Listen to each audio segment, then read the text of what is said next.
demos, and floor models. The Hot Tub and Sauna Expo is at our showroom, 8721 Glenwood Avenue, near CarMax, 1 mile from RDU. Save with factory discounts from Hot Spring, Caldera, Free Flow, Saratoga, and Endless Pools. September 12th through 21. Atlantic Spas and Billiards, Glenwood Avenue, Raleigh. Fam, the mission is clear. It's time to mobilize thousands for the Walk for Hope and Festival. Mission accepted. Join us on Sunday, October 12th at the Angus Barn. Music from the Band of Oz, great food, and family fun.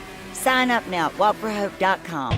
This hour of the Triangle Sports Leader is powered by Ritchie Law Firm, injury lawyers. Ritchie Law is on top of it. That one back, that one going, gone! Go to ritchielaw.com. That's ritchielaw.com. WCMC-FM HD1 Holly Springs. Snap back to Morris. Flushed out right, locks it in. So intercepted! Intercepted! NC State picks it off in the end zone. There's an interception by Kean Sloan. 62 seconds left. That could seal it. In the end zone, he takes a knee, and Kean Sloan fronts the football, puts it in his gut, and picks it off. 35-31. NC State's on top here in Carter Finley. Oh, man, everybody's excited for the start of the football week, which gets underway tonight. Wake Forest hosting NC State. I am Adam Gold. That is Victoria. Yes. Yes, it is Victoria. You agree? Yes. She agrees. I'm also excited for it, but I'm excited for my concert tonight. Oh, that's right. You're going to see the Tin Cans. I don't know. I forgot who it was. I was making up a... Yep, it was close.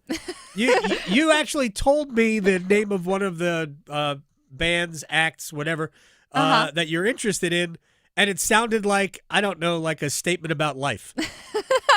Oh, that was a day to remember. Yeah, exactly. That's the one I'm really excited about next weekend. I can't wait for a day to remember. Yeah. No. Wait, for what? Yeah, exactly, that one. the whole thing. And that actually got us into a different conversation about something else that I'm not going to get into. All right, so the concert is tonight. The Pantera concert is tonight. I'm excited. And when is a day to remember?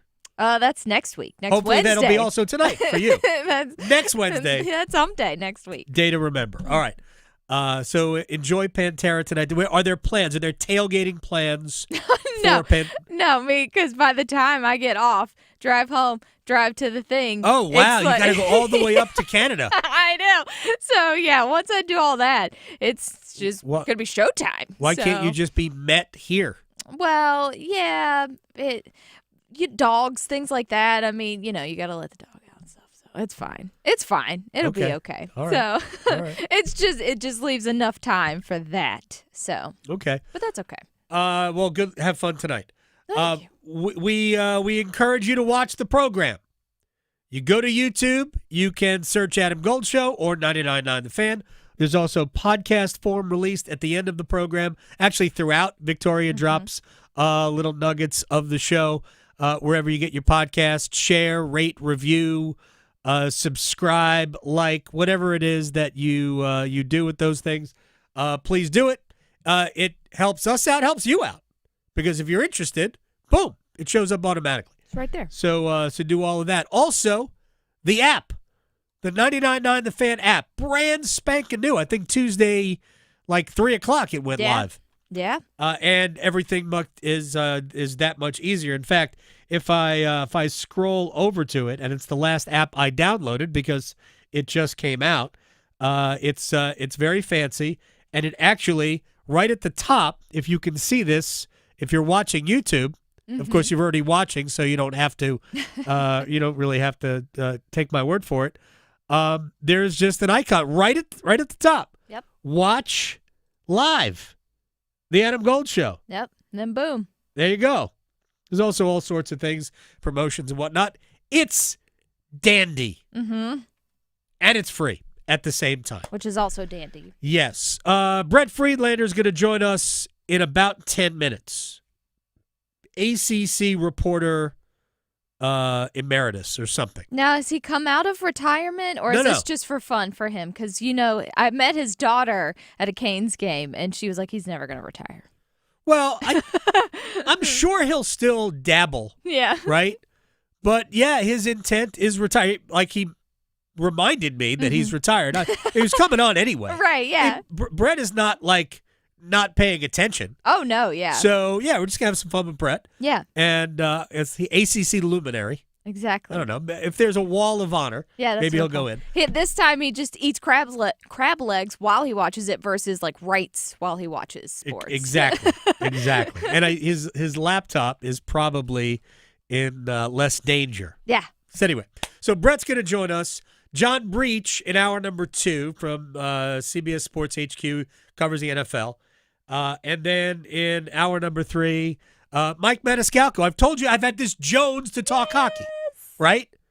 I am itching to talk hockey. It's a great one to do it with. Oh, tremendous. And we are 1 week away from training camp beginning. Mm-hmm. And on Thursday of next week, so a week from today, I'm going to be out there trying to contribute as best I can to the show here, but we'll be out there for training camp. Yeah. For the all the on-ice testing is next Wednesday, and the training camp begins. 2 groups. It says C1 and C2. What happened to the fancy names? Yeah. What happened to the whatever the names used to be? Sounds like a pre-workout, like C4, C1, C2. Yeah, exactly. It's a drink. It'll get you going. Do we have the jitters now, too? Quick story about this. So this is before Rod became the head coach. I used to work out at Lifetime Fitness up in North Raleigh, and he did as well at times. Okay. I didn't see him there a lot, but I saw him there every once in a while. And I had an energy drink as I was going in to work out. He was leaving. I ran into him in the little cafe there where I had just purchased this, and he looked at me and he goes, "What do you need that for?" Shame! I know. Shame! Oh, my gosh. He doesn't know what my night before was. No. So you should have been like, I was up writing about the game. I thought so every time, like, I've had one of those, that moment just kind of pops into my head. Just hear it in the back of your head. Exactly. Not all of us are you. Right. Not all of us are you. As much as we try. Yeah, no, we don't. We're not. I don't even try anymore. Anyway, so there you go. We got some time to get through some stuff, so let's go. Let's get it started. Let's get it started in here. All right. Football week begins in Winston-Salem. State and Wake Forest. I think it's going to be a fascinating game for a lot of reasons. One, I think through 2 weeks, it's very interesting to watch how NC State has played both games. Could not run it against East Carolina really at all. They threw it well enough. Their defense showed up late, kept them in it. And then their defense had to withstand a pretty efficient ECU pass attack. I'm trying to remember all the games in my head, all 2 of them, but there are a lot of other games we're watching. And I do think that their defense scared me in week 1, State's defense. And then the way Virginia ran the ball on them, but also was proficient throwing the ball down the field. State gave up 500 yards of offense. It occurs to me that at least right now, NC State is going to have to win Big 12-style football games, meaning we are going to see State need to score at least in the 30s, but I think they are capable of scoring in the 40s. I don't know what Wake is. They play Kennesaw State, who actually is not FCS football. They're in Conference USA already, and they beat Kennesaw State 10-9. Kennesaw State got manhandled by somebody last week. Was it Indiana? It might have been. So, 10-9 at home, no good.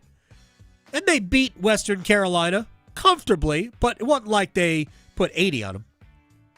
But Wake does have a dynamic running back in Claiborne, one of the best in the ACC, and a dual-threat quarterback in Robbie Ashford, which I think will pose some problems for the NC State defense. Here's Dave Doran on the threat from Robbie Ashford. Yeah, he's fast. I mean, just turn on the Western Carolina film. He's got like a 60-yard touchdown run.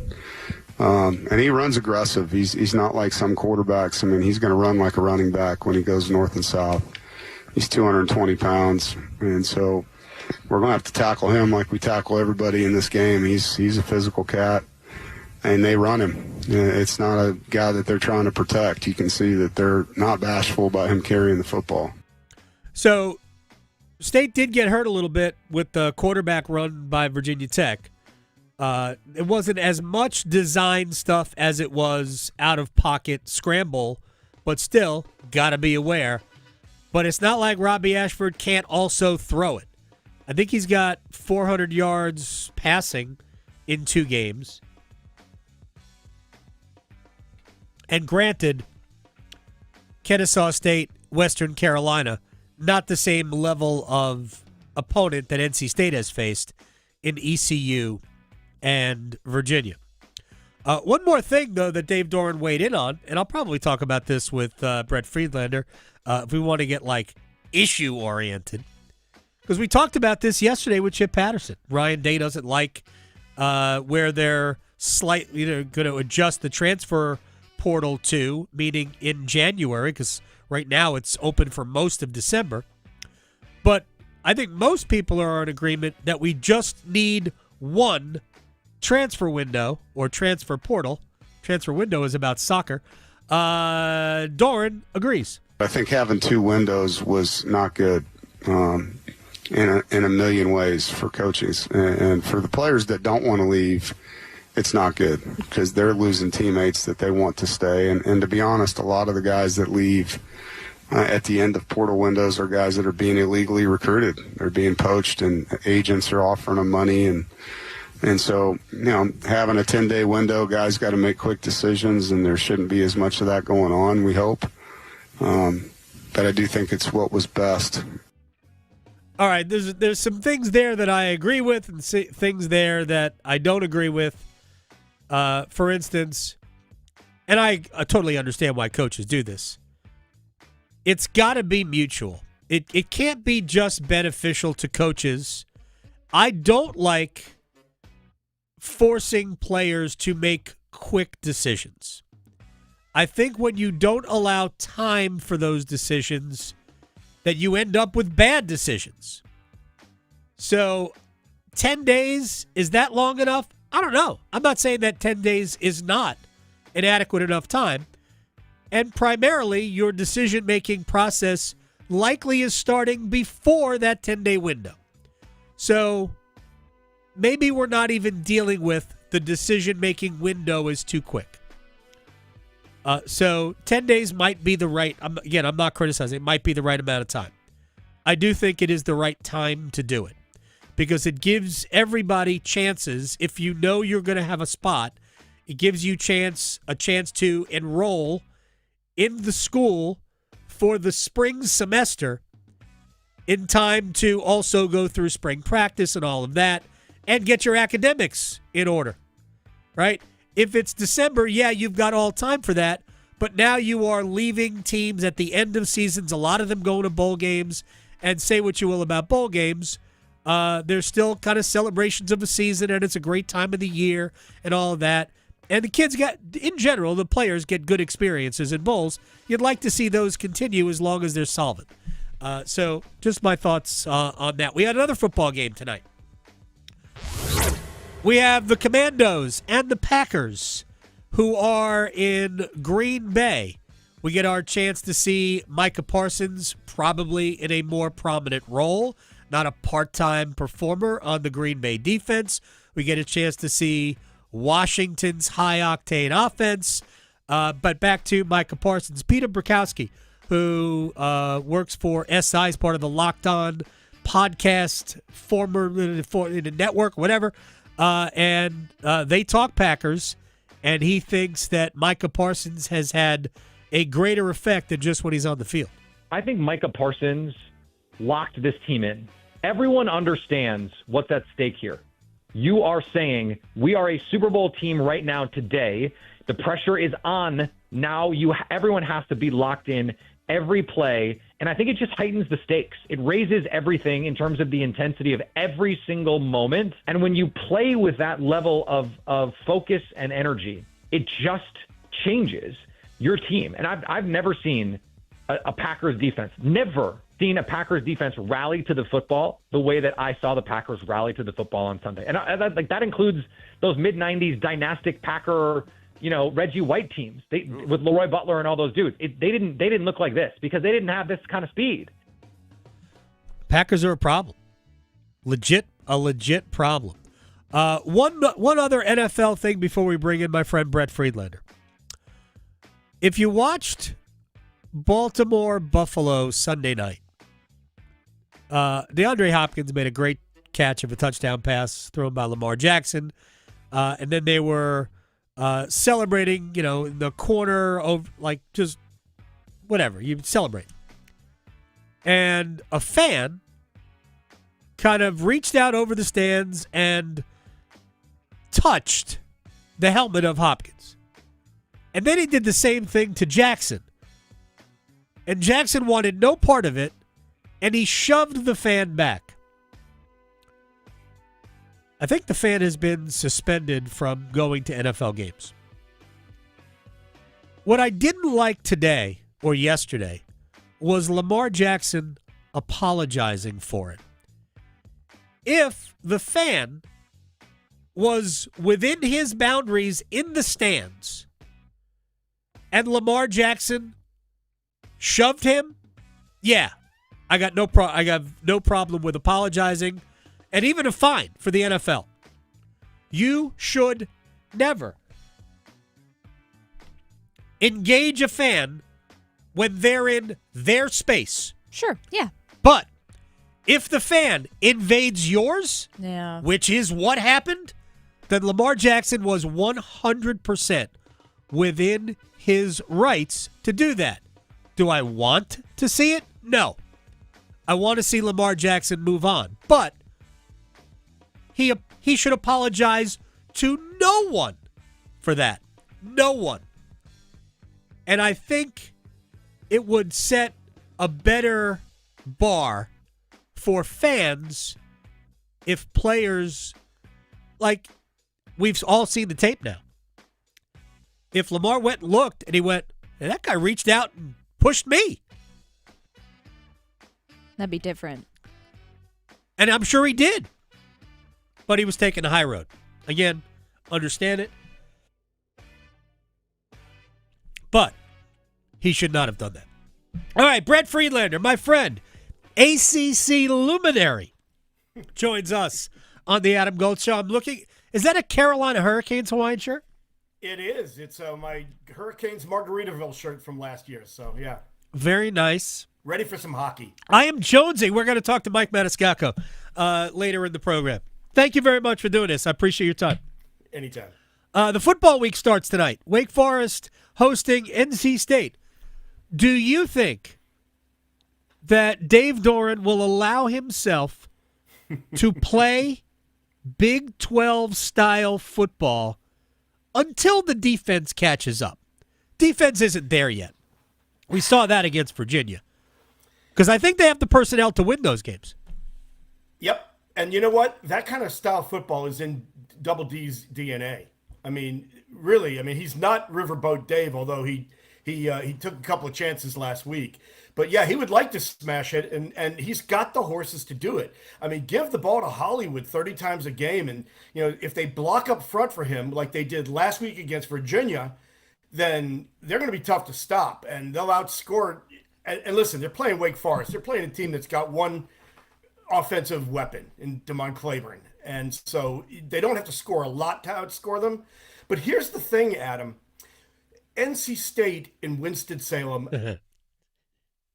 it doesn't matter how much better the Wolfpack is than the Deacons. Oh, yeah. In that stadium, I don't know what it is, but they always come up small, and so that's something you got to keep an eye out for, regardless of how they play. They did win the last time they were there, but yes. And this series is weird, isn't it? This is I think year 13 for Dave Doran, so they've played 12, 6-6, and they're 3-3 at home, and they're 3-3 away. It's the weirdest. This is the most even stretch of football between these two universities, and you would think, well, State should always beat Wake. Let's not pretend that Wake hasn't been a good program for the last, 25 years, dating back to Jim Grobe building a team that played for the ACC title. So, did they win it? No, they didn't win it. They played for it. They lost to, Remember the fake kneel down, the fake whatever. Kenny Pickett. So look, they have been a very good program under Grobe and Dave Clawson. So I think it's a fun game. Don't sleep on Robbie Ashford, who has been very dynamic through 2 weeks. I know, and started at my alma mater, which is South Carolina. South Carolina. There you go. That's right. You got to be happy about your Gamecocks. Let me just go to there real quick. Are you bullish on Shane Beamer's crew? I love their talent. Right now, they've got 3 punt return touchdowns and a fumble recovery touchdown. So I want to see them do more offensively. I think they've got a similar problem to what NC State does. They've got a lot of great skill players, but I'm not really sold on their offensive line. If they block, they're going to be really, really good, but we shall see. They play Vandy on Saturday. That'll be a test. That will be a test, especially what Vanderbilt did to Virginia Tech. Well, that might come up in this conversation. Brett Friedlander is joining us here on the Adam Gold Show. Duke, road underdogs at Tulane. When I looked at Duke's non-conference schedule, on the surface you went, oh, man, that's negotiable. Then you realize, wait a second, Illinois is good. Still think Duke should have won that game. I know what the final score was. Tulane, one of those teams that is talked about as a group of 6, I guess now, school that could end up in the playoff. At UConn isn't going to be a party in stores. This has become a very difficult non-conference schedule. They are underdogs. What are your thoughts on the Blue Devils through 2 weeks? They were their own worst enemy last week. They should have won the game. I mean, they were, regardless of what the score says, if they might not have been the better team, but they were an equal team to Illinois. And so if they can, avoid the self-inflicted errors that they made, not only the turnovers, but penalties that nullified a punt that basically was a turnover. And, so I think that they're still a very good team. This, however, is a really big test because it's on the road, number 1. Darian Mensah is going to be under tremendous pressure because he's going home and there's going to be a target on his back. Yep. And listen, Retzloff, the quarterback who was with BYU last year, is a dynamic talent as well. That's going to be an offense that Duke's defense, which is a very good defense, I think still, is going to be tested to stop. They're going to have to outscore that team. And to do that, they've got to play a clean game. And I'm not, sold on the fact that they'll be able to do that until they prove they can. I 100% agree with you. The play you were referring to, meaning the penalty on the punt return, to me, changed the game. Manny Diaz goes off the field at halftime, and he's got to be thinking, man, if we don't screw around, we're going to beat a top 15 team out of the Big Ten and put our stamp on the season in week 2. They come out, they get the 3-and-out they needed. Then they play crazy 8s on the punt return with 2 guys wearing number 8, and you could tell at that moment Manny Diaz's his head started to spin. Like, how do we allow this to happen? Illinois ends up scoring, then Duke's turnover brigade started, and it just spiraled. I think they were the better team. But if you're that much better, you're going to win, but you can't be essentially -5 in turnovers unless you're SMU a year ago, who was, I believe, -6 at Duke and still ended up with a win. That was a game that Duke let it get away. Speaking of SMU, both they and Duke, and also you can throw in, I'm trying to remember who else. Oh, Syracuse. I can't remember who else lost last week that shouldn't have lost. BC should not have lost at Michigan State. To Michigan State, that's right.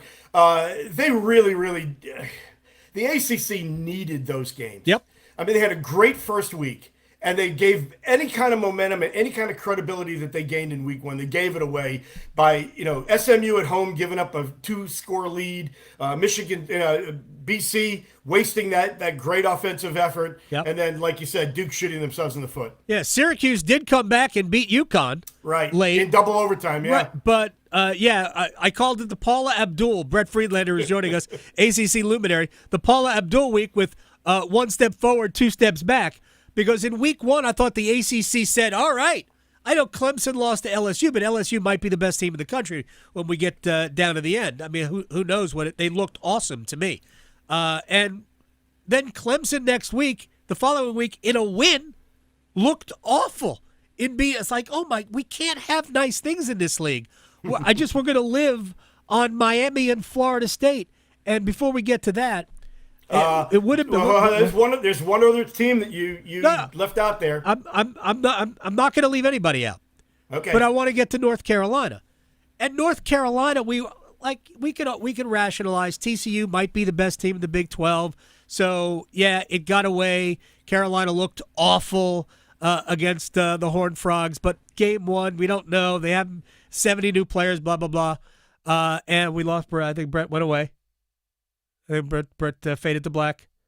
I'm gonna have to we have to edit this together. We'll get Brett back. But just to continue the thought on UNC, they go to Charlotte and they're terrible. Yeah, they won. They won 20-3, but they weren't after the first drive. They weren't all that good. And it was honestly just a little bit disappointing to see how that game played out. And they get Richmond at home this week. All right, just back to North Carolina, because after obviously a tough opener, they go to Charlotte and they won, but they didn't look that much better. So I don't know what to expect from this group. Here's the thing: if you just go on opening drives. Yeah, best team in the country. UNC is a championship contender. But here's what that says to me. What that says to me is that Belichick and the staff and all the personnel are new. And so there's not a lot of scouting in advance. And so other teams are doing a great job of adjusting once they see them. And UNC is not adjusting back. This is like in baseball where a guy comes up from the minors and he hits 4 home runs the first week he's up. And then pitchers start to kind of get a scouting report on him, figure it out, and they start pitching him differently. Now he's got to adjust. Right. And I think that's the situation. UNC hasn't adjusted. And I don't think you're going to learn anything this week against Richmond either. I think they need to go out and they need to put up a big number. They need to really just roll the spiders out of Keenan and at least get some momentum and some good feelings. But I don't think there's any carryover. I just think that this is a game where you got to figure out what you're doing wrong and work on it.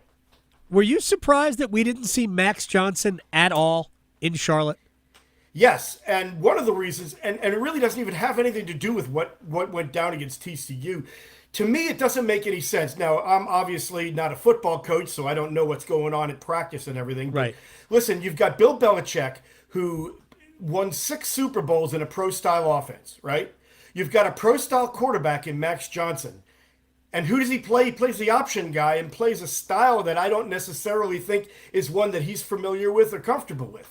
So, yeah, I was surprised that Max Johnson didn't play. Yeah, especially since he played well against TCU and Gio really didn't. I thought we would see them use both quarterbacks. Now, we might see that going forward. Bill I will give him this much credit, and we have no idea how it's going to look in college. But Bill didn't have, believe it or not, he did not have one way of playing offense in the NFL. He always adapted his offense, even though he wasn't the offensive coordinator. He was in charge of everything. They always game planned their offense against what they thought would be effective against the other team. So if it meant we're going to throw it 60 times, he would throw it 60 times.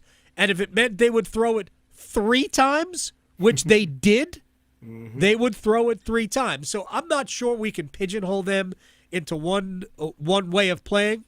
I was surprised, though. I think he was just trying to get Gio more comfortable than Gio looked against TCU. So we'll see how it goes against Richmond. And then at Central Florida, and real quick about Central Florida, Sean Clark, former App State head coach, went into the hospital the other night. He's in stable condition. He's the offensive line coach for Central Florida. So hopefully he'll be back on the sideline soon. All right, I got to Brett Friedlander joining us, ACC luminary. I got to Florida State, Miami, and you wanted to throw another side in there. So throw the other team that you wanted to throw, or two other teams that you wanted to throw in there. I don't know how many teams you had there. The biggest game of the week and possibly of the season for both of these teams is Georgia Tech hosting Clemson. Yeah. Because Georgia Tech wins this game.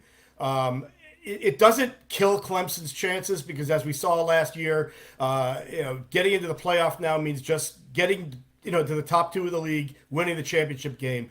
But I think Georgia Tech has a chance to win this game. And you want to talk about making a statement. Haynes King is healthy and will play, and Clemson cannot run the ball. I don't know whether it's the running backs that they have or whether their offensive line isn't, making holes for those guys. But Cade Klubnik has shown, a penchant for making mistakes, which is, what was his MO before last year. And if that happens and they can't stop Haynes King and that offense from Georgia Tech, the Yellow Jackets are going to win this game. And I think they're fully capable of doing it. And if so, that puts them in that category with Miami and Florida State. I agree with you about Georgia Tech a lot. I love that. I love that team. They struggle. And Adam, is there not a coach in the country who is a better fit for that particular situation than Brent Key at Georgia Tech? Yeah, no, he is very good. They have a plan, and it's not. They don't have to be Paul Johnson running the wishbone. I'm going to call it the wishbone, PJ, because that's what we all knew it to be. They do a lot of. They run the quarterback. Haynes King is a dynamite runner, but they're a dangerous team in all phases offensively, and their defense is obviously very good. They tried to give away the Colorado game to open. But they're really good. But they won on the run, on the road. So absolutely, no doubt about it. I agree with you about Georgia Tech, but specific to Clemson, and we'll have to wrap this up here in a sec. I'm very concerned. I brought this up to Chip Patterson yesterday. In year 3 of Trevor Lawrence, which I guess was the pandemic year, in year 3, they really didn't have a running game at all unless they involved Lawrence in read option. And then that opened up, the math changes when you got to account for 2. I don't think they're doing it as much, and they're certainly not doing it as effectively with Cade Klubnik. But they got to find run. Yeah, and he can. They got to find some semblance of a running game.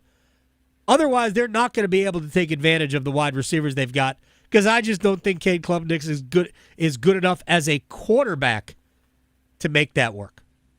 Agreed, 100%. And like I said, I think the problem is the offensive line.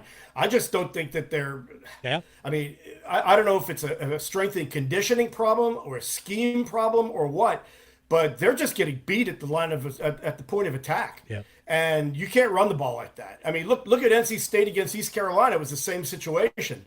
And that is very troubling, because as good as that defense is, and, it's still yet to be seen if they're as good as their preseason billing. But it's a good defense, but you still have to score points to win. And if teams only need to score 2-3 times to beat you, you got it's going to be tough to win games. Yeah. They struggled against Troy. It's not that's not a good look. Much better second half, but they struggled against Troy.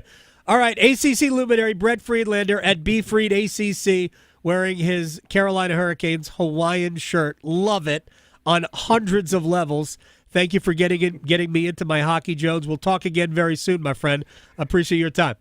Anytime, Adam. You got it. Brett Friedlander here on the Adam Gold Show. When we come back, the new segment we said we were going to do yesterday that I forgot because, I don't know, I'm old. A stock market look at the NFL. You can participate. We have no prizes, but you can participate, but we will lay the groundwork for you next. Talking sports, dropping truth. The Adam Gold Show on the North Carolina Sports Network. It's time for our 12 o'clock keyword in our Sin City Skateaway. Sponsored by Park MGM Las Vegas, Atlantic Spas and Billiards, Hot Tub and Sauna Expo, Buffalo Brothers, and Newcomb & Company. This hour's word is tape. Text TAPE to 919-860-5326 for your chance to win a trip for two to Las Vegas and see Carolina play hockey against the Las Vegas Golden Knights next month. Again, this hour's word is tape. Good luck from 99.9 The Fan, the Triangle Sports Leader. Hi, it's Adam Gold for my friend Gordon Miller, Miller Lending, Kildare Farm Road, in Cary, the man who invented the no closing cost mortgage in 1987, long time ago. What are the benefits to paying closing costs? Because there must be benefits, right? So many people still do it, they must get a benefit. Here's the benefit. You save about $50 a month on your mortgage payment. That's right, you're paying down the rate. That's great. I love saving $50 a month. I wish I could save $50 a month everywhere, but I'm not paying $5,000 roughly to save $50 a month, especially when the rates come down, and in the last 6 months they have by about a point. I'm going to refinance free of charge again at Miller Lending and lower my monthly payment, and if your mortgage is about $400,000, that's $260 a month. There you go. Don't pay closing costs. Miller Lending on Kildare Farm Road in Cary since 1996. An equal housing lender. NMLS ID 250-2146. If you or anyone you care about is facing a family legal matter, call Cordell and Cordell today at 1-855-GET-LEGAL or visit CordellCordell.com to schedule your consultation. There's a lot on the line in divorce. This is Joe Cordell of Cordell and Cordell, the largest family law firm in the country, with over 35 years of helping clients navigate divorce. But being big doesn't mean less personal or less local. Our attorneys live and work in your community, and as neighbors, they understand the challenges your families face. Divorce touches all areas of your life: your home, savings, retirement, and of course, kids. So when you find yourself facing divorce, you need a partner you can count on. Visit CordellCordell.com to schedule your consultation. If you or anyone you care about is facing divorce, contact Cordell and Cordell today. With over 100,000 clients served, we understand the challenges you're facing on a personal level. Call Cordell and Cordell today at 1-855-GET-LEGAL. That's 1-855-GET-LEGAL. Joseph Cordell, licensed in Missouri and Illinois. CordellCordell.com. Every touchdown can bring you closer to a payout with DraftKings Sportsbook, an official sports betting partner of the NFL. New customers bet just $5 and get $200 in bonus bets instantly. Plus, score over $200 off NFL Sunday Ticket from YouTube and YouTube TV. Download the DraftKings Sportsbook app and use code TIMD, that's code TIMD with no spaces,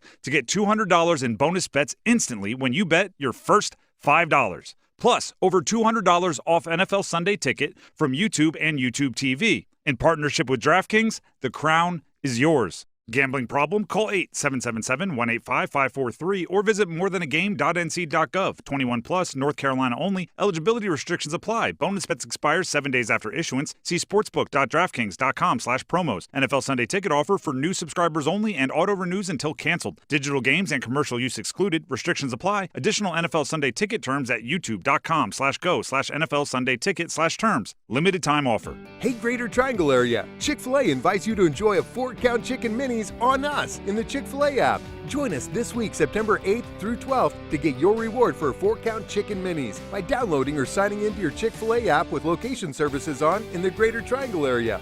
Redeem when you order through the Chick-fil-A app at a participating Greater Triangle area Chick-fil-A restaurant from open to 10:30 a.m. Offer subject to availability. Rewards are single use only. Limit 1 per person per Chick-fil-A One account. See further details in the app. One Adam. Gold. One Adam. Gold. Person in front of me in line had a box of wine. Oh, yeah. I feel that person. If you're buying boxed wine on a Friday, that thing is open right now. In the car.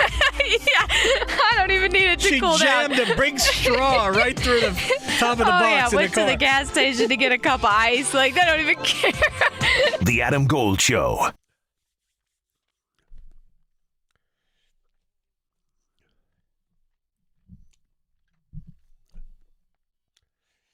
It's the Adam Gold Show. I am Adam Gold, Victoria, on the ones and twos. I sang this song in a 4th grade talent show. Oh, nice. Yep. I was there. I was. Holy cow, you were not. Yeah. Nice. Oh, poetry. Bob. Dylan, Yep. poetry. All right, I said we were going to start a new segment. I actually said this yesterday, and we forgot. I forgot. I ran out of time, started talking about other things, and like all of a sudden we get to the end of the show, I'm like, we never did that, which is not the first time that's happened. So we're playing the football market, buying and selling NFL teams to make the playoffs as stocks. Now, you will be able to contribute. The good part about this is that there's no prize at all. Yeah. And if you want to have fun with us, you can have fun with us. You can always email me your choices at agold@999thefan.com. Best way to do it. And here's how it works. Using FanDuel's odds to make the playoffs in the NFL. To make the playoffs. Change it from to win the division. To make the playoffs. You get 25 total shares of stock. You can spread it to as many teams as you want. If you want to go one share on 25 different teams, I hate you because I have to keep track of this, but you can. Right. Or most people have given me either 4 or 5 teams. Victoria, you've got 5. I think the rest of us each have 4. And you can spread these shares around. So I'll just use the Panthers as an example very quickly. The Panthers right now, I think, are plus 385. No, it's plus 360 to make the playoffs. If the Panthers' odds get better than plus 360, in this case, get better would be like plus 300. For every share that you had the Panthers had, that you bought on the Panthers, you would get 60 points. Whatever, we can call it dollars, we can call it units, we can call it M&Ms. You would gain 60 based on every share. If the Panthers' odds get worse, to let's say plus 400, then you would lose. You would be 40 units down. You can buy and sell any week. Matter of fact, Tim Donnelly, who's submitted a portfolio, has told me specifically he will be day trading. Oh, okay. So he is doing it week to week. He's prepared. I think he's very into this. Yeah. All right. Do we have music for this at all? I've got NFL music I could play. We can do that. All right. I don't know stock market music. I'll read. We have five contributors total here. Everybody works here. So I'll read you those others, and if you want to contribute, email me at agold@999thefan.com, and I'll put you in. I'll include you in here. All right. So Victoria, who you got? Do you want me to give you all 5 of mine? Yeah, okay. We're no suspense. As of right now, I feel like it's more likely to less likely in my thing. So I have Green Bay Packers at minus 430. So minus 430. You think that's going to go up this week if they beat Washington? Potentially, yes. I've got the Buccaneers. Tampa Bay. minus 265. 265. And who are they playing this week? But it doesn't matter. Minus 265. The Chargers, minus 205. You're going heavy favorites here. I know. Well, I know it's hard on FanDuel that a lot of them that are practical are favorites. Right. Then my next one, Denver Broncos, minus 134. Okay. And then my spicy 134 one. is awfully random. I know. My spicy one, the Pittsburgh Steelers, plus 118. Yeah, plus 1. I don't know how spicy that is. It's the spiciest of my collection. Simply because they are a very, very popular pick. All right, so here are mine. Okay. I've got 5 on Detroit, 5 shares on Detroit at plus 104. I think that when they beat the Bears on Sunday, I think that goes up. Yeah. I think they're going to make the playoffs. I got 5 on Pittsburgh at plus 118. And by the way, everybody else has picked Pittsburgh as well. Okay, we're all in the we're same. 5 in a row. Tim has 5 on Pittsburgh. Max Gord, who produces for Paul. I probably should email Paul, see if he wants to do it. He's just got the corner office. Might as well. It's fine. Might as well ask him. He's been busy with app things. Max has 10 shares on Pittsburgh. Wow, he feels some type of As way. does Dennis Cox. Okay. Who sometimes hosts this show. He has 10 shares of the Steelers at plus 18. I've got 5 shares on the Arizona Cardinals at minus 108. They're going up this week. Yeah. And I've got 10 shares on the New York Jets at plus 570 right now. And I am telling you. That's risky for you.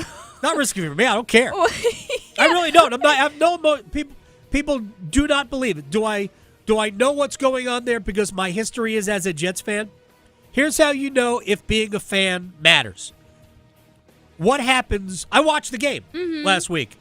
Right. It did not impact me at all that they lost. Right. So I follow the Jets like I follow the Steelers, like I follow the Panthers. Yeah. So I just feel like sometimes when you make bets on them, it'll go the opposite. Well, yeah, true. Although if you're a legitimate fan, you know. Oh, yeah. You know when they're going to win. That's when and you know when they're going to lose. This is why I do or don't bet on the Panthers. I said this the other day. I think if you're a Jet fan, I think it's going to be a fun year. Yeah. I don't know if they're going to make the playoffs, but I think they're going to be in the mix. Yeah. And I think they're going to beat Buffalo. Ooh, hot take. I think they're going to beat Buffalo. And I think they're going to play well even if they don't beat Buffalo. I don't know how they'll impact their odds. Plus 570. Tim's got 5 on Detroit, like I do as well. He's got 5 on the Patriots, who are playing Miami. What a great pillow fight that is. Mm-hmm. He's got 10 on Dallas. This is where he told me he was day trading. Yeah, makes sense. Exactly. Max Gorin's got 5 on Detroit, 5 on Dallas, 5 on Carolina. Is he insane? Okay, what are we doing? Come on, Max. What are we doing? Come on, man. He wears a hat every day. I think it's too tight. Yeah. He's got 10 on Pittsburgh. Dennis has 10 shares on the Steelers, 5 on the Texans, who I like at plus 100, 5 shares at the Colts at plus 134. That's it. I think, was it Denver is playing in Indianapolis this week? That is a very, very intriguing game. Yeah. And he's got 5 shares on the Lions also, as I do, at plus 104. So those are your combatants. Mm-hmm. If you want to have fun with us, email me, agold@999thefan.com. You get 25 shares to spread around the league. That's how it works. Odds. Hey, if you miss a week, you miss a week. You can miss a month. It doesn't matter. Yeah. Your teams are locked in, and you accrue money or lose money based on what their stock price is, like any stock. Yeah. And they don't have to win. You right. Cash out when you want to cash out. With your units. There you go. All right.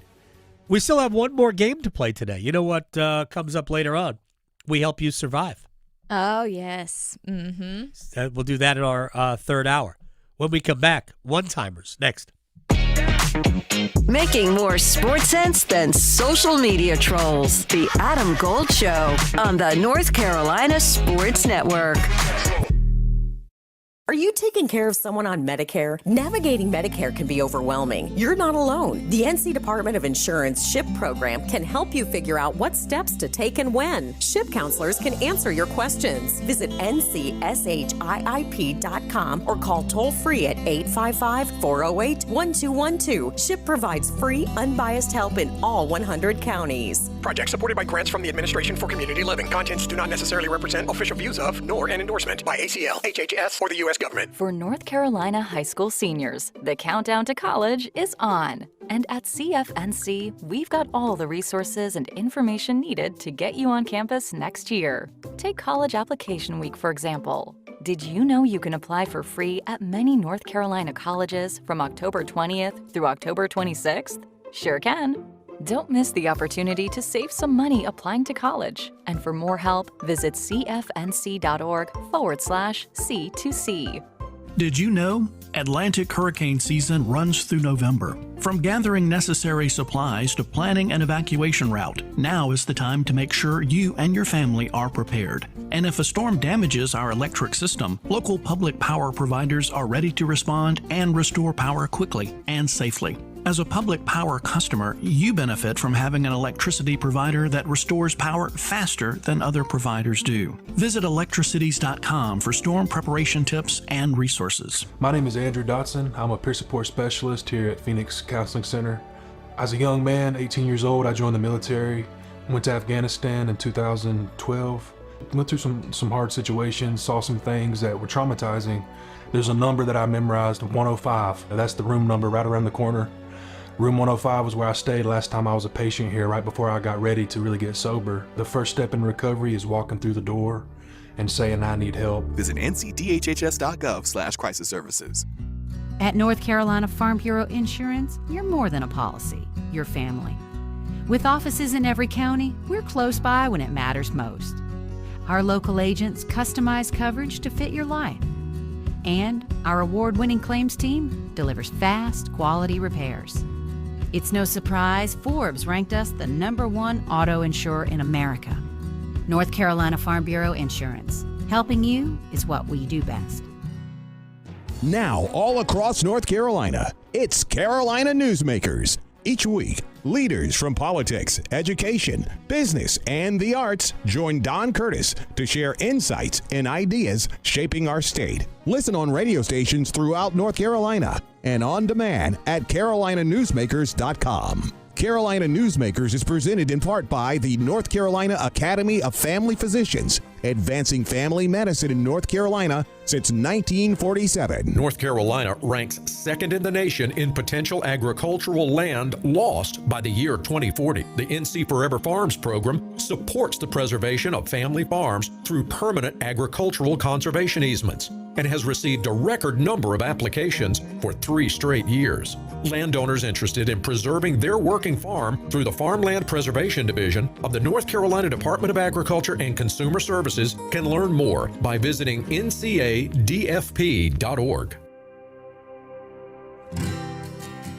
When people put their feet under a table, it means more than just consuming food. Getting the restaurant back open, that meant to the community a lot of normalcy. The public health department checked the wells so that we knew where we could get water that was able to be used. And it was neighbor helping neighbor, and I'm so proud to work in this little small county. NC Public Health. Everywhere, every day, everyone. This is Adam Gold. Steve Bettman take all that time to walk out, then to see the pick, bro hug no less than 20 guys on his way up there. And then this draft house, they just moved this wall like the Price is Right. I don't know. It's a showcase showdown back there. I know. That would be great. So we should spin a wheel, yeah, right? Exactly. The Adam Gold Show.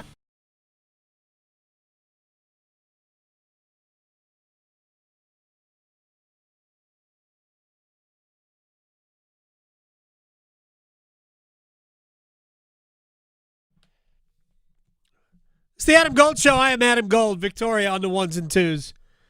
I am sensing a pattern already in the music, and I appreciate it. Yes.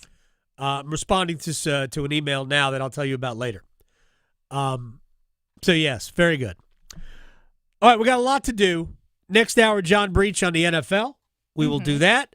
And then hour number 3, Mike Maniscalco, because I've got a hockey itch to scratch. I read a great piece on NHL.com about the Canes' representative to the NHL media, Seth Jarvis. Whoo, boy. Oh. Loved every second of it, and I cannot wait for it to start. A week from today, we'll be out at training camp. Right now, one-timers. Okay, so looking at our YouTube stream, we've got a couple there waiting for us. So first up, which it's funny, I've actually answered this one before, but for you, what would be your intro / walk-up song for either a fight, because this would be my walkout song for a fight, or baseball at bat, because you know everybody, they have their own songs. I'm simply going to give my favorite song. Okay. My all-time favorite song. Yep. Eminence Front by The Who is my all-time favorite song. I can listen to that over and over and over and over. Oh, yeah? Yeah. The Who has one of the best 5 albums ever released in Who's Next. It's one of the greatest albums ever. Yeah. The first 7 songs you would think, is this greatest hits? And it's not. But Eminence Front came out on, I don't know how many years, 5 years after that, on an album called It's Hard, which I think was released in 80 by The Who. To me, that's their best song. It's my favorite song of all time. That would be my walk-up song. It sort of kind of eases in, so you got to pick it up maybe 30 seconds in, but I love that song. That would be mine. Yours? Oh, well, there you go. I'm actually going to see the band that plays my Look walkout at that song. Pantera. I could not name you one Pantera song. Domination has a great breakdown. I feel like that's a great one. Okay. So you could also do Walk. That's a great one as a walkout. But yeah, there's some interesting ones. But those would probably be mine. Next up, let's talk about Tep. Do you believe Tepper will keep his patience if the team underperforms this season? And then this says about Evero being fired if the defense stays bad, but Canales and Morgan need to stick around in their opinion. Well, it was a lot. Do I believe David Tepper will stay patient? Yes. Even if he shouldn't, I think he will. I think Dave Canales won't if the defense does not improve. But I don't know that will happen during the season. I don't think there will be a decision on the coaches at all until after the season. But here's where you know that the pressure is on Canales. If Evero is fired after the year, you know that Canales' third season could be his last. David Tepper, I don't think the Tiger changes his stripes that much. Unfortunately not. And this will probably be last but not least. Today, Wake Forest, State in the 3-3-6. Who you going with? State, high scoring, 42-38. I think Wake Forest scores points. Look, I want to see NC State be entertaining, be that team that will absolutely be hysterically fun to watch until the defense gets better. And then we can go back to normal NC State football. Making more sports sense than social media trolls. The Adam Gold Show on the North Carolina Sports Network. Our state's future begins with our students. That's why the North Carolina Education Lottery has contributed over $12 billion to education. Through scholarships, school construction, support staff, and pre-K programs, lottery dollars move our state forward, helping students become the best versions of themselves. Visit movingncstudentsforward.com and share how your student or school community has benefited for a chance to earn $2,000 for your story. Must be 18 to play. Problem Gambling Helpline 877-718-5543. It is I, Juan Carlos Santiago del Santiago, the coolest man in the world. Yes, I am back in Raleigh. Do I go downtown with so many places to party? No, I go to the Sharky's place. The good food, the fine drinks, the coldest of beers, and of course, the many, many beautiful people. I always hang at the Sharky's place, the coolest bar in the world, because, well, it was built for me. Juan Carlos Santiago del Santiago, the coolest man in the world. The Sharky's place, 8800 de Raleigh Road by the Shelley Station. Are you trapped in a high-rate mortgage, watching your hard-earned money vanish every month? Stop. Right now at Loan Pronto, they are delivering the lowest mortgage rates in 3 years. Hey, it's Dennis Cox. Loan Pronto's rate reduction home loan program is a streamlined, low-cost way to slash your house payments by hundreds of dollars a month. Lock in a fixed rate as low as 4.99% APR and close in as little as 2 weeks. No appraisal needed in most cases. And here's the kicker. You can skip your next 2 house payments entirely. Don't wait. Rates this low won't last. Call Loan Pronto now for your free, no-obligation quote. Loan Pronto is amazing. Imagine lower payments, more money in your pocket, and a fresh start with a better mortgage. Call 919-381-1760 or visit loanpronto.com to lock in your new low rate and skip those next 2 payments. Don't let the high rates hold you back. Call 919-381-1760 or go to loanpronto.com right now. Equal housing lender, NMLS 1661781, subject to lender approval, NMLSconsumeraccess.org. At Wilkinson Chevrolet Cadillac GMC in Sanford, we've got 3 great brands under one roof and deals that will get you in the driver's seat today. We've got the perfect new or pre-owned car, truck, or SUV for you. Family-owned for over 70 years, we treat you like one of our own, with friendly service, honest deals, and a commitment that keeps our customers coming back. Plus, state-of-the-art service and collision centers to keep you rolling. Wilkinson Chevrolet Cadillac GMC. Visit us in Sanford or at wilkinsoncars.com. Chevrolet. Together, let's drive. Discover the value of exceptional skincare during the open house at Central Dermatology Center in Chapel Hill this Friday from 9 to 5. Tour our newly renovated facility and enjoy open house savings to stock up on exclusive products and treatments like Botox and laser hair removal. Meet our expert team for quick consultations, chat with product reps, try samples, enjoy free refreshments, gift bags, and more. Plus, special bundle purchases support the Orange County Rape Crisis Center. We'll see you at 2238 Nelson Highway, Suite 300. We don't want you on our team. You're not the right fit for this job. You're too slow and fast. Don't you care how you look? Weight bias hurts. Go to stopweightbias.com. A public service message from Obesity Action Coalition. Life doesn't wait, and neither should you. Aleve can help you deal with pain less throughout your day. Whether it's a long day on your feet, a demanding workout, or everyday aches and pains, you need relief that can keep up when pain persists. Aleve is here for you with longer-lasting body pain relief compared to leading OTC-branded pain relievers. With just one pill, Aleve lasts up to 12 hours. Don't let those aches hold you back from doing what's important to you. Use as directed. I'm attorney Brian Ritchie. Workers' comp can be tricky, but my law firm will be on top of all the complicated paperwork and sneaky deadlines so that all of your I's are dotted and T's are crossed. If you've been hurt on the job, I'm on top of it. Contact us at ritchielaw.com. Broadcasting live from the Lenovo Studios. WCMC HD1 Holly Springs. 99.9 The Fan. The Triangle Sports Leader.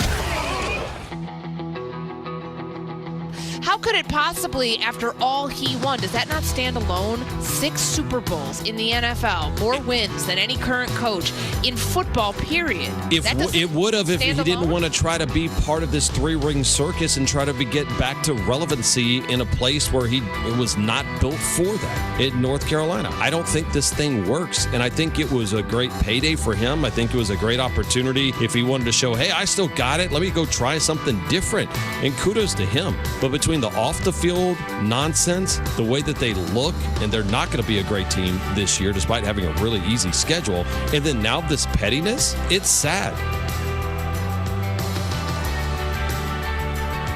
It's the Adam Gold Show. I'm Adam Gold.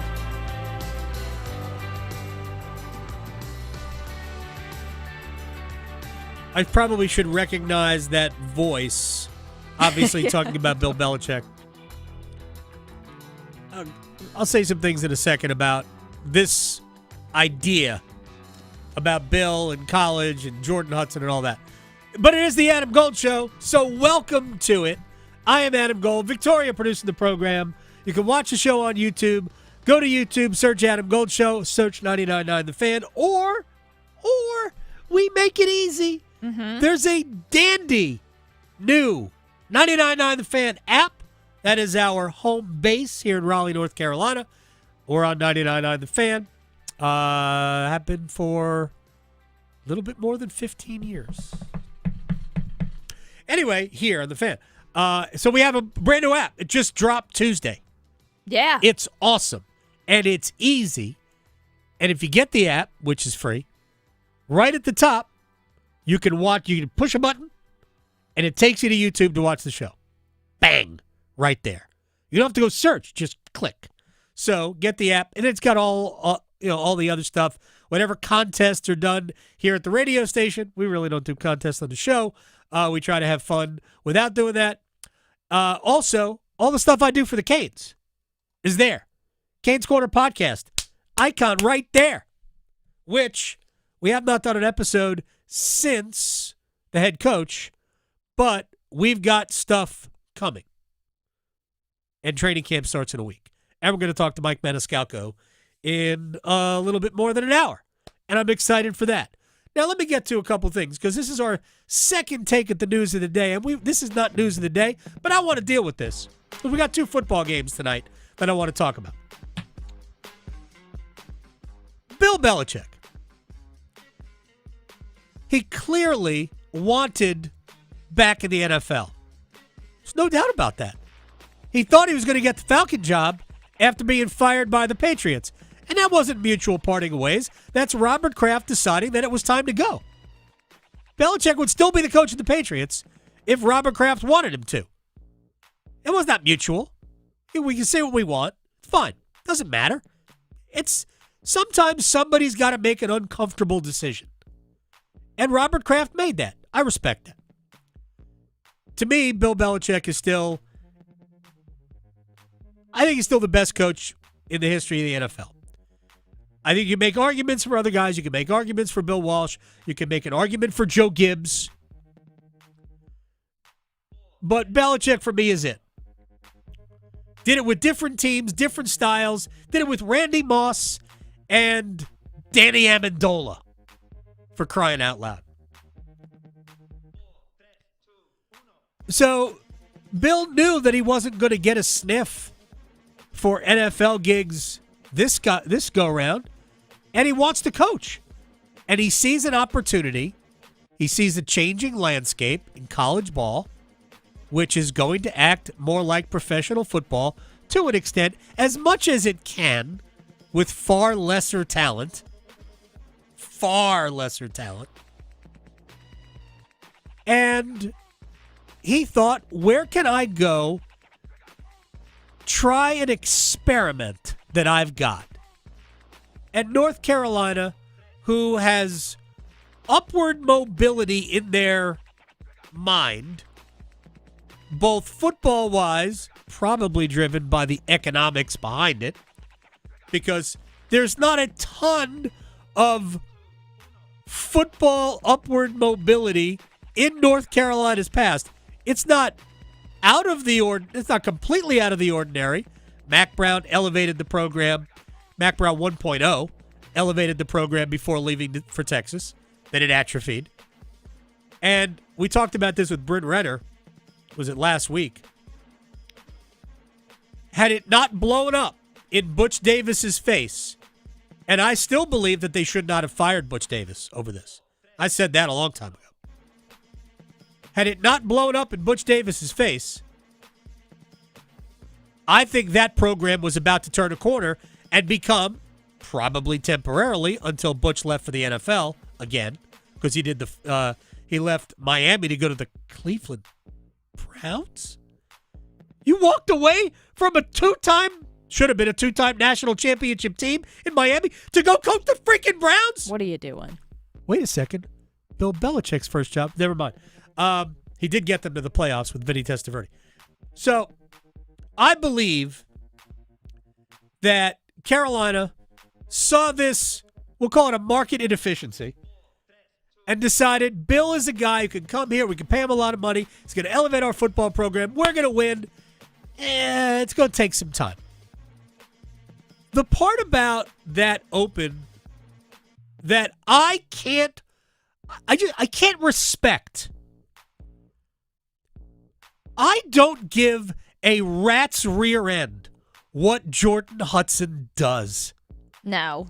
Or who she is, or what she's done in the past. I think it's hysterical that her mother operates a sex toy museum on Nantucket. Is it Nantucket? Or is it the Vineyard? Because the jokes are better if it's Nantucket. Never mind.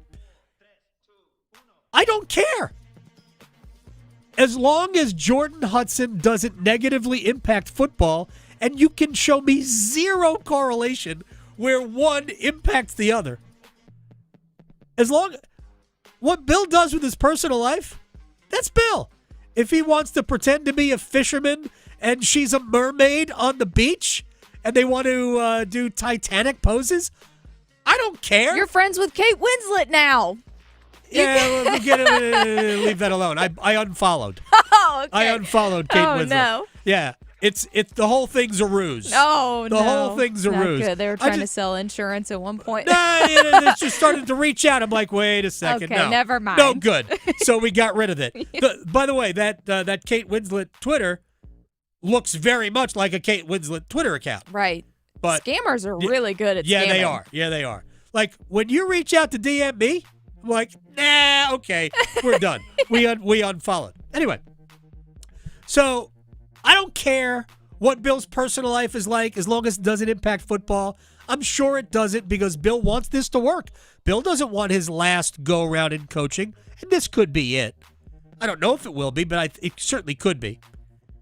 He doesn't want his last go-around in coaching to be a failure. He's got pride. This is not going to impact his legacy. So the silliness about Jordan Hudson just makes me angry because it has nothing to do with anything. It's like red meat dripping, and it happened during the summer, even into the late spring, when there was no college football news. So this was how we were keeping college football in the news. And as much as Pablo Torre has become a superstar in investigative journalism, and I am not kidding, a superstar in investigative journalism, what he's doing with Kawhi Leonard and that story, Aspiration, I believe, is the green investment company, whatever that is, right? And maybe circumventing the salary cap, what he did with the NFLPA, all that stuff is amazing.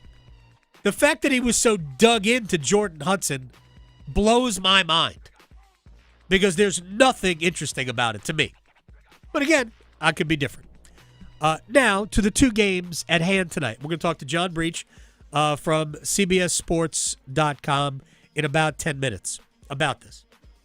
We got two good football games tonight. I think State Wake's going to be fun. I believe we're going to have a lot of points in the game because I think Wake Forest will be dangerous. Yes, there is a rivalry aspect to it. And when State theoretically should have been much better than Wake won games. And there have been times where State's just kind of and Wake has been pretty good. State's won games. Since Dave Doran has been here, 6-6 against the Demon Deacons. 3-3 here, 3-3 there. I don't think the venue really matters. I really don't. I think State's got a high level of offense. I have concerns about State's defense. Wake's got a dual threat quarterback, a dynamite running back, and two good receivers. And State's defense has been a question mark for me. So, Thursday night, again, I'm not saying that the home field matters that much. I just think the nature of this game is that it's unpredictable. And I think that State will win a high-scoring game. I cannot wait to watch this game. I think this game is going to be super, super fun.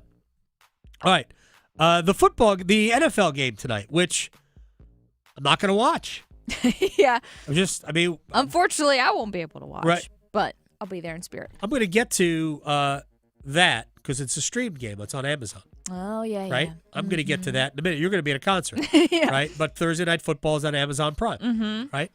And there's a news story about that currently circulating. I want to touch on. But Washington's in Green Bay. Washington is one of those teams that everybody's in love with. I love them. I love Jaden Daniels. I love that team. I'm not a fan. I just love the team that is playing. There have been plenty of other Washington teams that I either disliked or did. I'm not a fan of the Washington Commandos. But Jaden Daniels, super fun to watch. They handled the Giants pretty easily this past weekend, 21-6. I think the final score. Green Bay handled the Lions pretty easily, 27-13. Micah Parsons should play more, and the impact that he has made on the Packers defense is stark. Numbers to prove it. So we talked about the stat called expected points added, right? So last year in Dallas, this was I don't have the data, I just have the rank for this.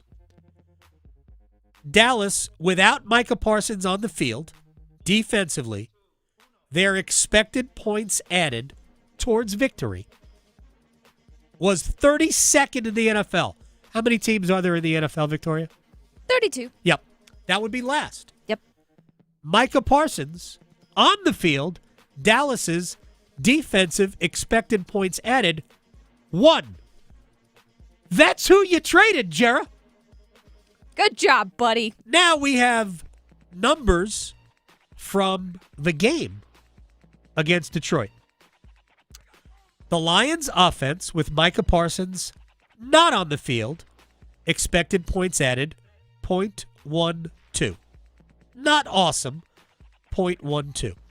The Lions offense when Micah Parsons was on the field, minus 0.5.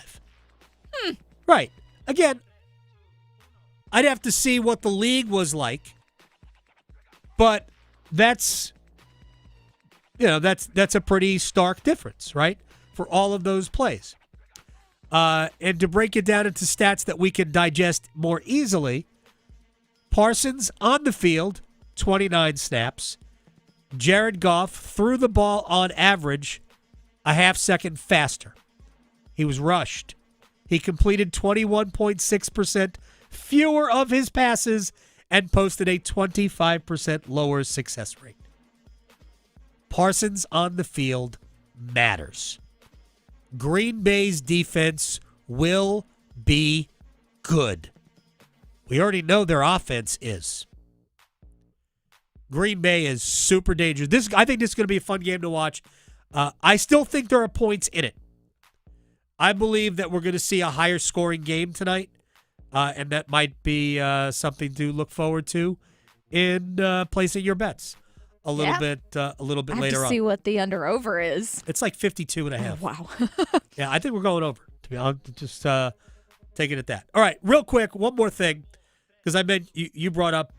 I'd forgotten that you're going to the concert. That's why you're not going to be able to watch the game tonight. Yes. But others can't. Right. For this. For Amazon Prime. Yes. I don't know if you're an Amazon Prime household you are. So Only you can, for basically that. Well. Okay. But yeah, that's a perk. Well, here's the thing. Right. No, I mean we were an Amazon house before. Yeah. Right? Because my wife buys a lot of stuff for her salon at Amazon. And free 2-day shipping is nice. There you go. So, yeah, there's a lot of people who are Amazon Prime subscribers already for obvious reasons. So Adam Silver, the commissioner of the NBA, was at a conference or something, and he was asked about the high cost of being a fan. And we've already seen studies. If you want to watch every NFL football game this year, you've got to subscribe to this, to this, to this, to this, to this, and it adds up to whatever the number is. I'm not going to detail all the numbers. And Adam Silver was put in a position of defending the NBA for splintering the television package to include Amazon, Peacock, right? Others. And Silver's response was shortened by many people to say, well, the NBA is a highlights league, and you can always find highlights on TikTok and Instagram and YouTube for free. And he was telling people to consume it that way. Well, the longer answer from Adam Silver is way more nuanced than that. And there are too many people dunking on Silver as commissioner of the league. I'm not defending him as a commissioner or praising him as a commissioner. I'm just talking about this particular issue. There are so many people dunking on Silver for being, air quotes, tone deaf, because he is suggesting that basically just deal with it. And that's not what he's saying. What he is saying is that this is, unfortunately, the way of the world. By the way, why isn't Roger Goodell coming under the same? Is it because so much of the NFL is available on over the air? Every Saturday, every Sunday. And most Mondays, not all Mondays, by the way, are also ABC games. Right? Which means that you're paying for ESPN. Somehow you're paying for ESPN. Whether it's through a YouTube TV or a Spectrum, you're paying to get TV. For people who just have broadcast channels and an antenna on their house, if you want ESPN, you got to get it in another way. But nobody's bitching about the commissioner of the NFL on this. So the when you brought up Amazon, and when all of these people, because they did it with the NBA, you got to spend this, and this. They did it with the NFL. Streaming's taken over. We cut the cord. We thought we were lowering costs. As it turned out, not really, because so many of these things are now going to streaming services. If you want to see them, you got to pay for them. So we're about where we were before. So when all the people were saying, "Oh, DirecTV is so much better than cable, you get so much more," no, you don't. It's the same. It's the same. Peacock has NBA games, NFL games, exclusive playoff games, college football games, exclusives, college basketball exclusives, Premier League exclusives. I'm not sure. The Manchester Derby this Sunday might be a Peacock exclusive. They do that because they want you to buy Peacock. Yep. Major League Baseball, I don't know if it's been officially announced yet, but Sunday Night Baseball is about to go to either NBC or Peacock. Yeah. One of the two. Then you got Amazon, NFL Thursday Night Prime. In Canada, hockey on Monday nights. Amazon exclusives, right, in Canada. Yep. The NBA, sending a package to Amazon. Yeah. So here's the thing. You don't have to pay like the additional fee to watch the NBA. If you're an Amazon subscriber, you get it. Right. If you're a Peacock subscriber, you get it. ESPN Plus. I happen to be a Spectrum house now. I get the ESPN, the elevated ESPN, part of my deal. Fancy. I'm sure that's not going to be forever because that's not the way the world works. They won't let it be but forever. But for right now, it works. So they're making it out to, I'm not saying it's good, but they're making it out to be worse than it is to, I don't know, drive home a point, which I get.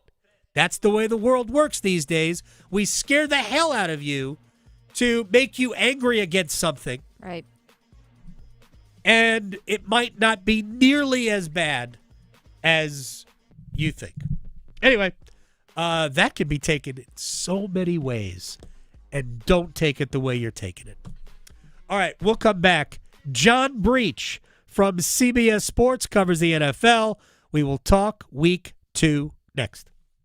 Questioning goalie interference calls since day one. The Adam Gold Show on the North Carolina Sports Network.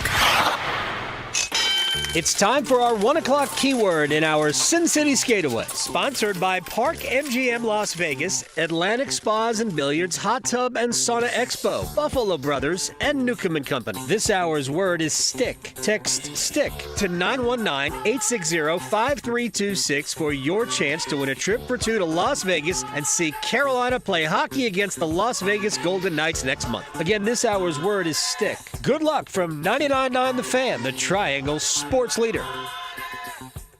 Summer is on its way out, but fall brings more than just cooler weather and pretty sights. I'm Victoria Vodnecker here from 99.9 The Fan for Law Tigers, and something I've always enjoyed doing as a rider is going on charity rides. It's a fun way to enjoy taking your motorcycle out, supporting a good cause, and being a part of a really special community of riders. But you also have to plan for the unexpected while riding, and unfortunately, an accident could happen. And if this ever does happen, Law Tigers is a part of that special community I mentioned. So make sure to call them before calling your insurance company. At Law Tigers, they're just like us. They're riders too, so they get it. They know what it's like to go through an accident. They know the value of your bike or gear and the investment that you've made. The insurance company just wants to pay you the least amount possible. So at Law Tigers, case evaluations are always free, and you're not going to pay a dime until your case is settled. Call 1-800-LAW-TIGERS, North Carolina's motorcycle lawyers. Law Tigers is a network of independent law firms who are members of the American Association of Motorcycle Injury Lawyers. Law Tigers is not a law firm. Get in the zone,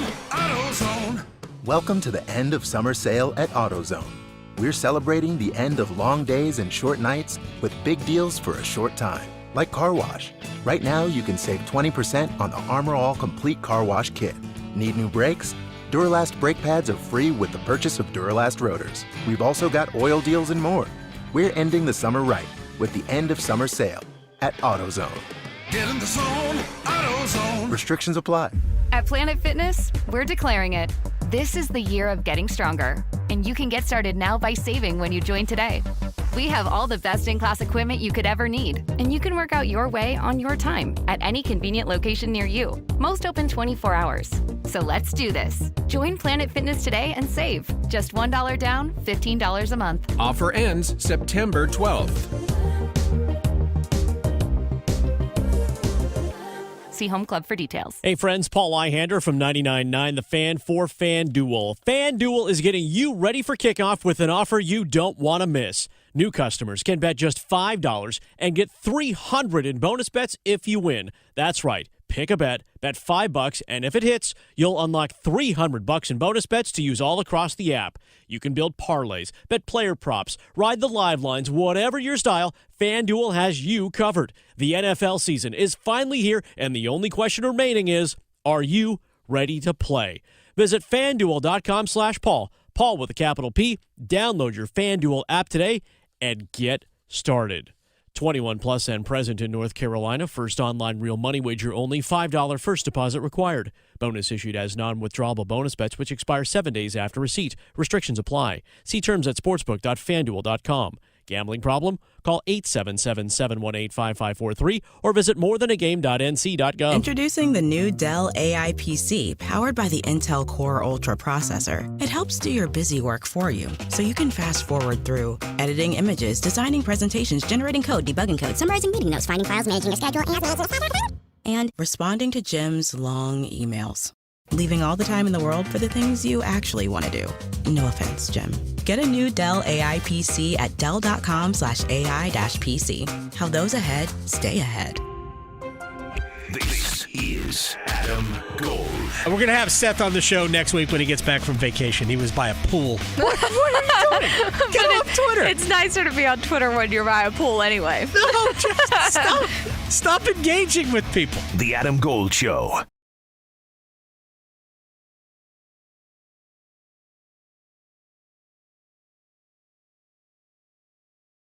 All right, we got inspiration.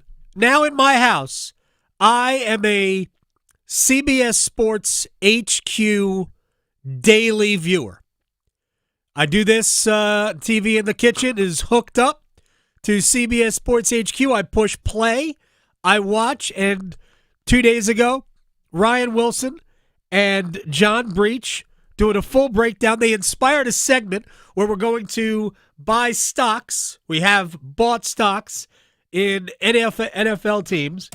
And John Breech is joining us here on the Adam Gold Show. Sir, thank you for the content. I appreciate that. How you been?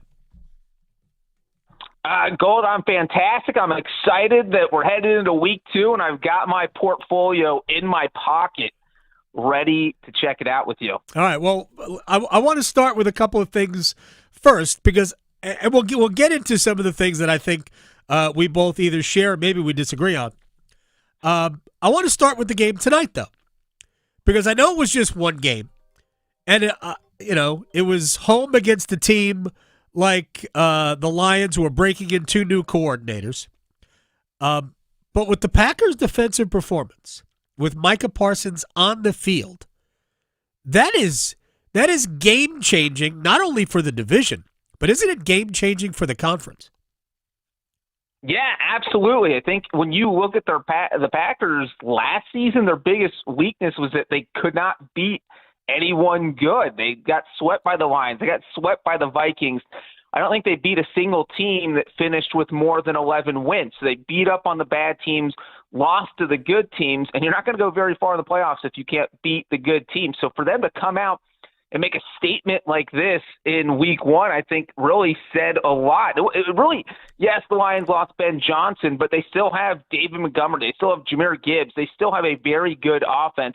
And for the Packers to hold the Lions' rushing attack under 50 yards, that was what impressed me, that there was just no room to run for a team that is very good at running the ball. So if the Packers' defense is going to look like this the whole season, and they are obviously going to get a huge test tonight, because the Commanders had the 3rd best rushing attack in the NFL last year, and they looked very good in week 1, putting up 220 yards on the Giants. But if the Packers shut down the Commanders' rushing attack tonight, I might be sold on the Packers right now in week 2. Well, I am sold on him. I already made him the number 1 team in the league after week 1. We only saw, Micah Parsons only played about half the snaps. The difference with him on the field and off the field is mind-blowing. We saw the stat last year with Dallas in expected points added. The Cowboys' defense was first in the NFL with Parsons on the field and last in the NFL with Parsons off the field. It is remarkable. I still kind of feel like there are going to be points in tonight's game, though. Yeah, I don't think you can completely shut down the Commanders. I don't think you can hold them to 13 points like Green Bay did with the Lions. So I think at the minimum, you're going to see the Commanders score 20. And so if you're the Packers, you want to win that game, you've got to put up more than 20. So I do think that we're going to see maybe not a shootout where both teams score in the 30s, but I think this is a game that at the minimum gets both teams into the 20s. John Breech, CBSSports.com, joining us here in the Adam Gold Show. Before the season started, I said I wasn't sure what value to place on the closing stretch of Bryce Young a year ago because the outcome of the games didn't matter. Now, there's a lot of caveats there. Even if you go back even a few games prior, his performances against the Chiefs late, against the Eagles late, where he either put them in position to win, gave them the lead like he did against Kansas City. They ultimately lost that game. Threw a pass that should have been a game-winning touchdown to Xavier Legette that he dropped in Philadelphia. Now, maybe these are teams completely overlooking the Panthers, justifiably so, but his better performances were in key situations, but I still didn't know what value to place on it. Like, I know I was disappointed in Bryce in Game 1. I don't think it was all his fault. I know you were a little bit skeptical of what we can expect from him going forward, right? Well, I think that based on the way the Panthers finished last season, that everyone had high hopes. Panthers fans expected a lot out of him in Week 1, and you have Dave Canales with the full offseason with Bryce Young. He's not a new coach anymore, so it's Bryce Young should be very familiar with the offensive system at this point. He ran it well to end last year, and they almost had a layup game as far as you can get in the NFL in Week 1 facing a Jacksonville defense that gave up the most passing yards in the NFL last year. And I know things change season to season, but teams don't go from the 32nd ranked passing yards team to the first ranked. So Jacksonville's defense isn't great. I don't think it's going to be great when we're looking at this at the end of the year. So this felt like a game where Bryce Young had a chance to really prove how far he's come along. And instead, he just kind of stumbled out of the gate. He wasn't accurate. There were just too many bad throws against a defense that's not that good. So I would think if you're a Panthers fan, you had to be frustrated watching him play in the opener. Oh, there's no doubt. I mean, my timeline, my Twitter timeline during the game was just abysmal. He sucks. He'll never be a quarterback. He's too small. You could barely see him. Oh, this is crazy. I still think he's good. I don't know how good, but I still think he's good. I think there were a lot of things. Offensive line was bad. The losing Ike Ekwonu didn't help, but there were a lot of things going on in that game. And Bryce Young was responsible for many of them, so I'm not absolving him. But plays were getting in late. They were rushed. No blocking. He was late getting throws out. The miss to Hunter Renfrow on the left sideline early in the game was a big one. Then there were, Xavier Legette doesn't get 2 feet in bounds, which every receiver that plays in the NFL would have been able to get 2 feet in bounds. Inexcusable that Legette didn't. 2 plays later, Bryce fumbles, at least takes a field goal away from Carolina, and Jacksonville goes down the other way and scores right before the half. And then Tenero McMillan, I give him credit for saying in the locker room after the game that I should have gone up with 2 hands. He went up with 1 hand, didn't make the catch, could have been a touchdown. He's supposed to be that kind of receiver. I want to go back to a game, though, that I watched during the lightning delay. Very good light. That was one of the best parts of the Jaguars-Panthers game, the 90-minute delay for lightning. I watched Steelers-Jets during that period. Super entertaining game. I'm not sure the Jets didn't have the better quarterback in the game. But if the Steelers can get that out of Aaron Rodgers, John Breech, what can we expect from them? Yeah, I think the Steelers were kind of slept on this offseason. Everybody's talking about the Ravens and the Chiefs and the Bills, and if there's going to be a resurgent team in the AFC North, it was going to be the Bengals. And everybody, there was just the Steelers there. They made a trade for DK Metcalf and added Jonnu Smith. They got TJ Watt under contract. They made Cam Hayward happy. And, of course, they added Aaron Rodgers. And look, Aaron Rodgers can be playing with a chip on his shoulder. This might be his last season. He's not happy with how things ended in New York with the Jets. And so when you look at what the Steelers can be this season, we know their defense is good, and they went. They finished with a winning record last year, even though the offense was kind of hampered. So with Justin Fields and Russell Wilson at quarterback. So it was, if Aaron Rodgers just can be slightly better than those two were last year, and I absolutely think he can, there's no reason the Steelers can't win, say, 10 games. So I think the Week 1 win over the Jets really gave you a taste of what this Steelers team can be. I don't think anyone thought they were going to score 34 points in the first week of the season, that Aaron Rodgers was going to throw 4 touchdown passes. And you look at their schedule, and of course they get the 2 divisional games against the Browns. They got a game against the Patriots. They got a game against the Bears. They just have a lot of winnable games. So I will not be surprised if we're talking about the Steelers when we're having a wild card conversation in December. Oh, I definitely think they're a good bet to make the playoffs. Again, if you give them credible offense last year, they go better than 9-8. As long as now, it's possible that their defense isn't as good. The Jets ran the ball, not easily, but they ran the ball effectively. Justin Fields a big part of that. No, Fields also threw the ball really well. Jet fans, and I used to be one, so I'm kind of like familiar with the franchise and the trajectory. I think Jet fans should be optimistic, not only about this year, but about the future. We know Fields is not a great pocket passer, but I think if the Jets can get the lead, I think the Jets become a very difficult team to beat. Jets win that game if the punt returner doesn't fumble. If they don't turn the ball over there, the Jets will win that game, or at least have a much better chance. They don't have to be coming back to win it. They might just try to be preventing Aaron Rodgers from getting him at the line. John Breech, CBSSports.com. A couple of more quick things. 49ers, no George Kittle. He's on IR for, 4 or 5 weeks. And it looks like they're going to be without Brock Purdy.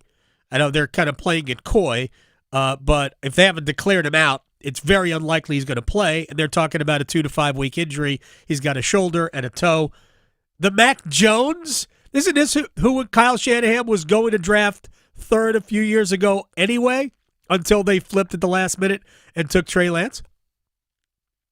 Absolutely. So this is Kyle Shanahan's dream situation. He gets to start a game with Mac Jones without having to go through all the drama of benching Brock Purdy or something crazy like that. This is where they went out and got him. This is one of those situations where Kyle Shanahan says, if my starting quarterback gets injured, I want someone who I can trust running my offense. And so Shanahan clearly trusts Mac Jones. And the one thing, let me say, Adam, the 49ers were my pick out of the NFC to get to the Super Bowl this year. And one reason I picked them was because in my head I'm thinking there is no way they can be as injured as they were last year. And here we are. After 1 week of the season, you're talking about George Kittle, Brock Purdy. Just everybody gets injured every year with this team. It does not make any sense. But with Mac Jones, look, if he has to start 2 or 3 games, I think they'll be okay. Let's not forget, in his rookie year, he did lead the New England Patriots to the playoffs. I know there was a lot of struggles after that, but he did show some flashes his rookie year. And if you look at the 49ers schedule the next few weeks, they get the Saints on Sunday. I think that's a winnable game with Mac Jones. They have the Cardinals. They have Jacksonville. Those are the next 3 games, and those are 3 games I think they have a chance of winning, even if Mac Jones is their quarterback. It gets a little bit more difficult when they get into October. I think their first game is against the Rams. Probably not winning that one without Brock Purdy. But if they can survive these next 3 weeks and maybe just go 2-1, if Mac Jones has to play 3 games, I think they'll be okay. So this will. But if you go out and lose to the Saints on Sunday, they're in trouble. So we'll see what happens. All right, let me get to a couple of more quick games for John Breech, and then we'll say goodbye. Eagles looked good, not great. I thought they were vulnerable on defense against Dallas, at least before. I think they had a delay too, right? Before everything shut down in the second half. For both teams, I think were just 3 points scored in the second half. The Chiefs looked vulnerable, looked not so great offensively against San Diego.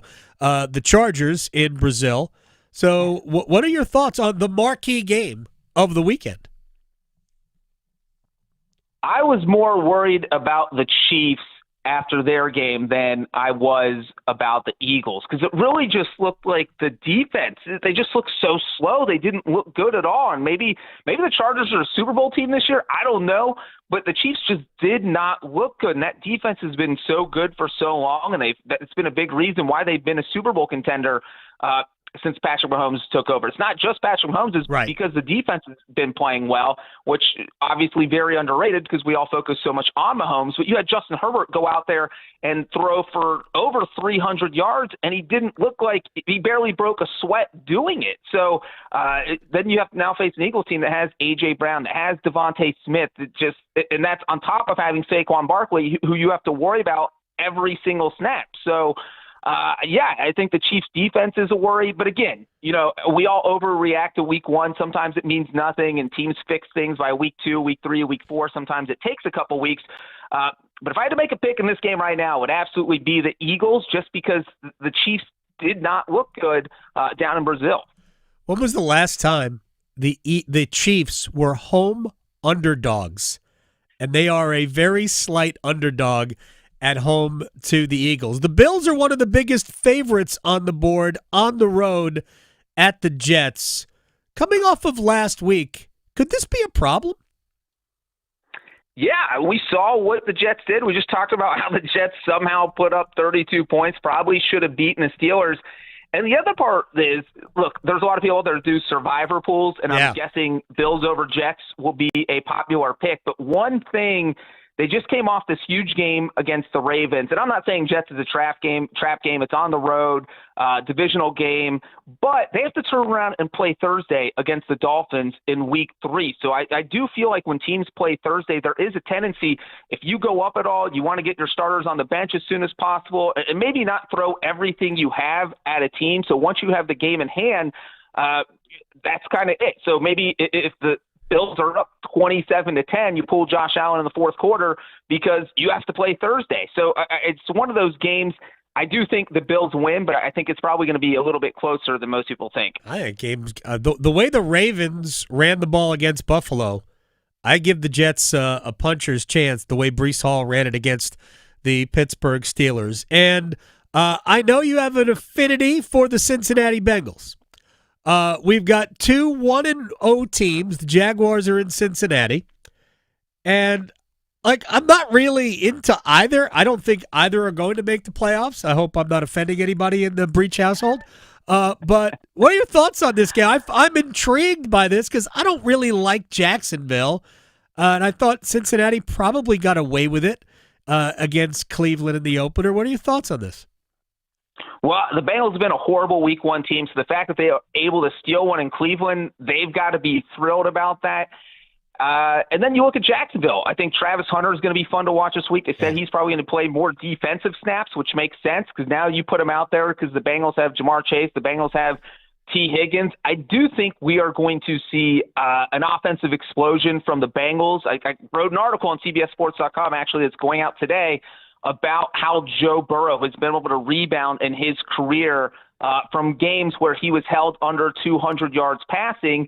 And in the following week, he averages 300 yards. So we're talking about a guy, you might hold him down, but he almost never plays 2 bad games in a row. So I do think we'll see the Bengals score some points. It will just be interesting to see if the defense can play another good game. And if the Bengals defense does look good again in week 2, I do think you have to take them very serious, Adam. I know you don't think they're going to make the playoffs, but if this defense was so bad last year, and if we saw they won the game in week 1, and if they're able to do something like that again in week 2, I think the Bengals are back in the Super Bowl contender conversation. Ooh, those are strong words from John Breech. I appreciate that.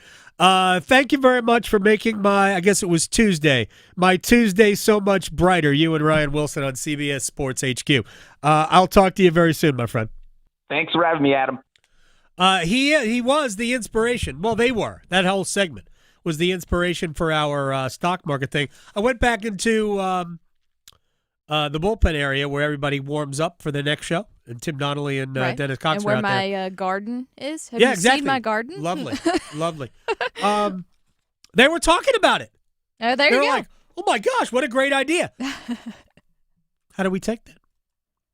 I mean, well. Do I not have any, this I is see what you so mean. unusual. I see. It's like when you actually have somewhere fancy to go and someone's like, oh, you look nice today or whatever. Like, oh, I don't any other day. Yeah.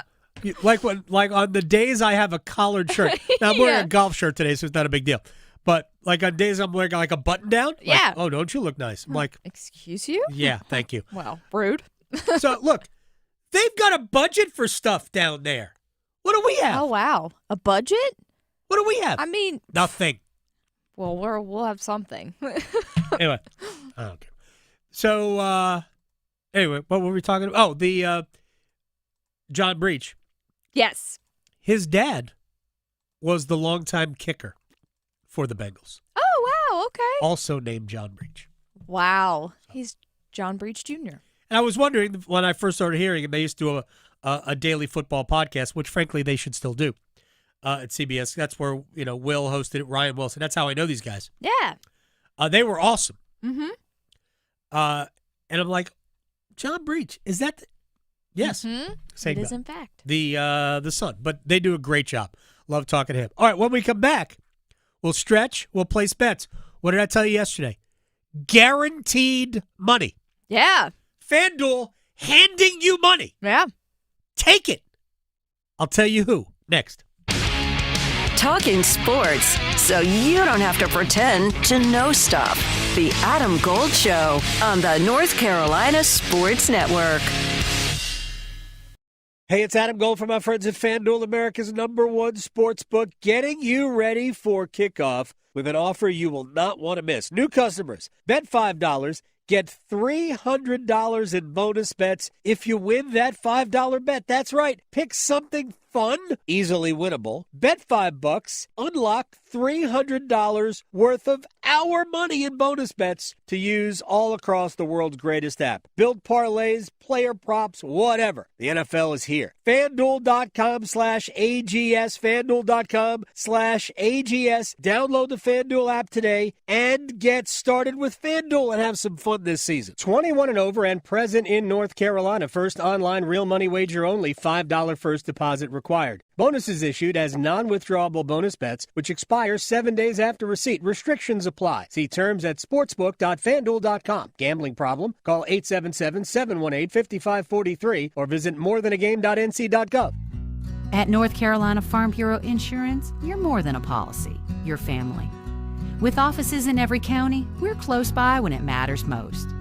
Our local agents customize coverage to fit your life. And our award-winning claims team delivers fast, quality repairs. It's no surprise Forbes ranked us the #1 auto insurer in America. North Carolina Farm Bureau Insurance. Helping you is what we do best. For North Carolina high school seniors, the countdown to college is on. And at CFNC, we've got all the resources and information needed to get you on campus next year. Take College Application Week, for example. Did you know you can apply for free at many North Carolina colleges from October 20th through October 26th? Sure can. Don't miss the opportunity to save some money applying to college. And for more help, visit cfnc.org/C2C. Did you know? Atlantic hurricane season runs through November. From gathering necessary supplies to planning an evacuation route, now is the time to make sure you and your family are prepared. And if a storm damages our electric system, local public power providers are ready to respond and restore power quickly and safely. As a public power customer, you benefit from having an electricity provider that restores power faster than other providers do. Visit electricities.com for storm preparation tips and resources. Crisis Services helped me get back on track. They listened without judgment and made sure I had the support that I needed. No matter what you're going through, there's someone who will listen. I wasn't alone, and neither are you. Whatever your crisis, you have options. Reaching out for help was the best decision I ever made. You can too.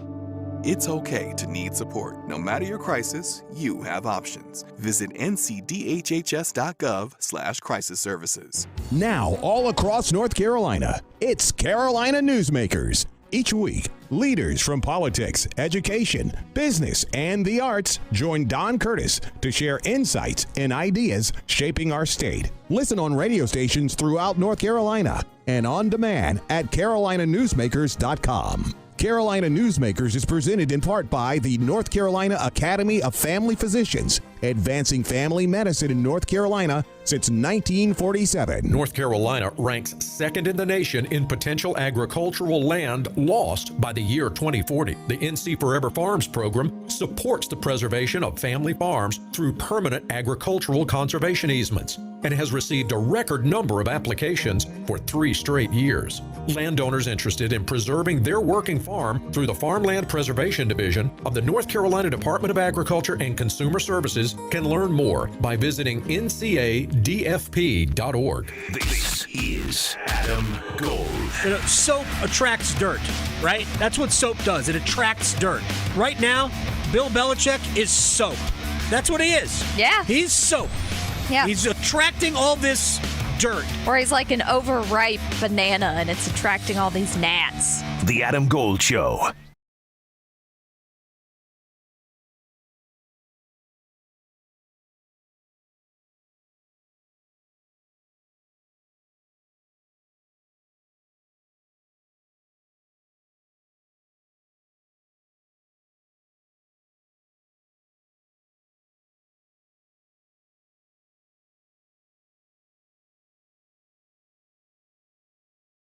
It's the Adam Gold Show. I'm Adam Gold.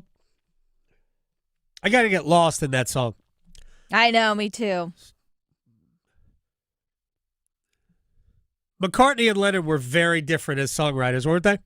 Big time. But they were together. They hit the same. Yeah. Right? Their stuff was all tied together, but yeah, they were very different as songwriters. I'm Adam Gold. That is Victoria.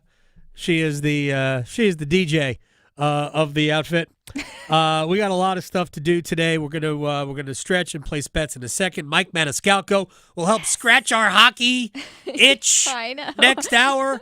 There's a great piece on NHL.com about Seth Jarvis.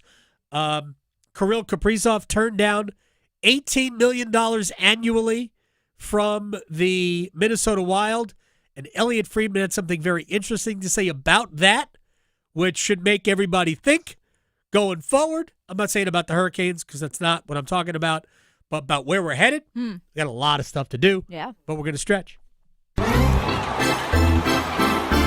Okay, so I found this interesting. I feel like an article like this comes out every single season and it changes a little bit, but a new survey talked to more than 3,000 football fans to ask about their drinking habits.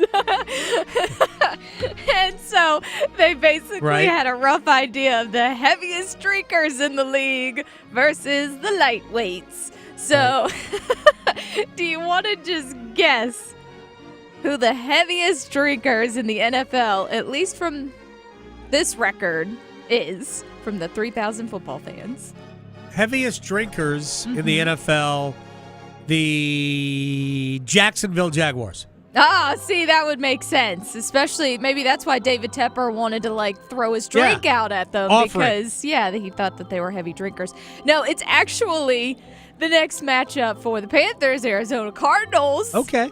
Nearly 19% of Cardinals fans admitted to downing 5 or more drinks on game day. So I guess that's how they qualified these as heavier versus lighter drinkers. Next up were the Buffalo Bills, which I was like, why would you have to be drinking your sorrows out over? But they do also have to prime themselves up to jump on tables that are on fire. So that would make sense. Yes.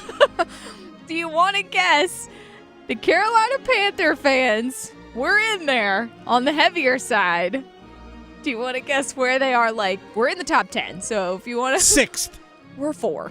Nice. So it's... medication. Exactly. And I have partaken. So Cardinals, Bills, Texans, and Carolina Panthers. Then we've got the Titans, Commanders, Chargers. Now on the other side of everything, the lighter drinkers on game day, real surprised about this one, the Green Bay Packers. The lightest ones. I don't know if that's because they're eating a lot of cheese and that's filling them up, but I did not I considered anticipate. using that because of its proximity to Milwaukee. And the state of Wisconsin, I assume, is a big beer-drinking state. I know. That's what I'm thinking. I thought like the Bears, the Packers, like all of those two, the Lions, they would all be big drinkers out there. But no, they say only 3% of Packers fans have 5 or more drinks. So there you go. And then the Seahawks, second least. Least. Yeah, sure.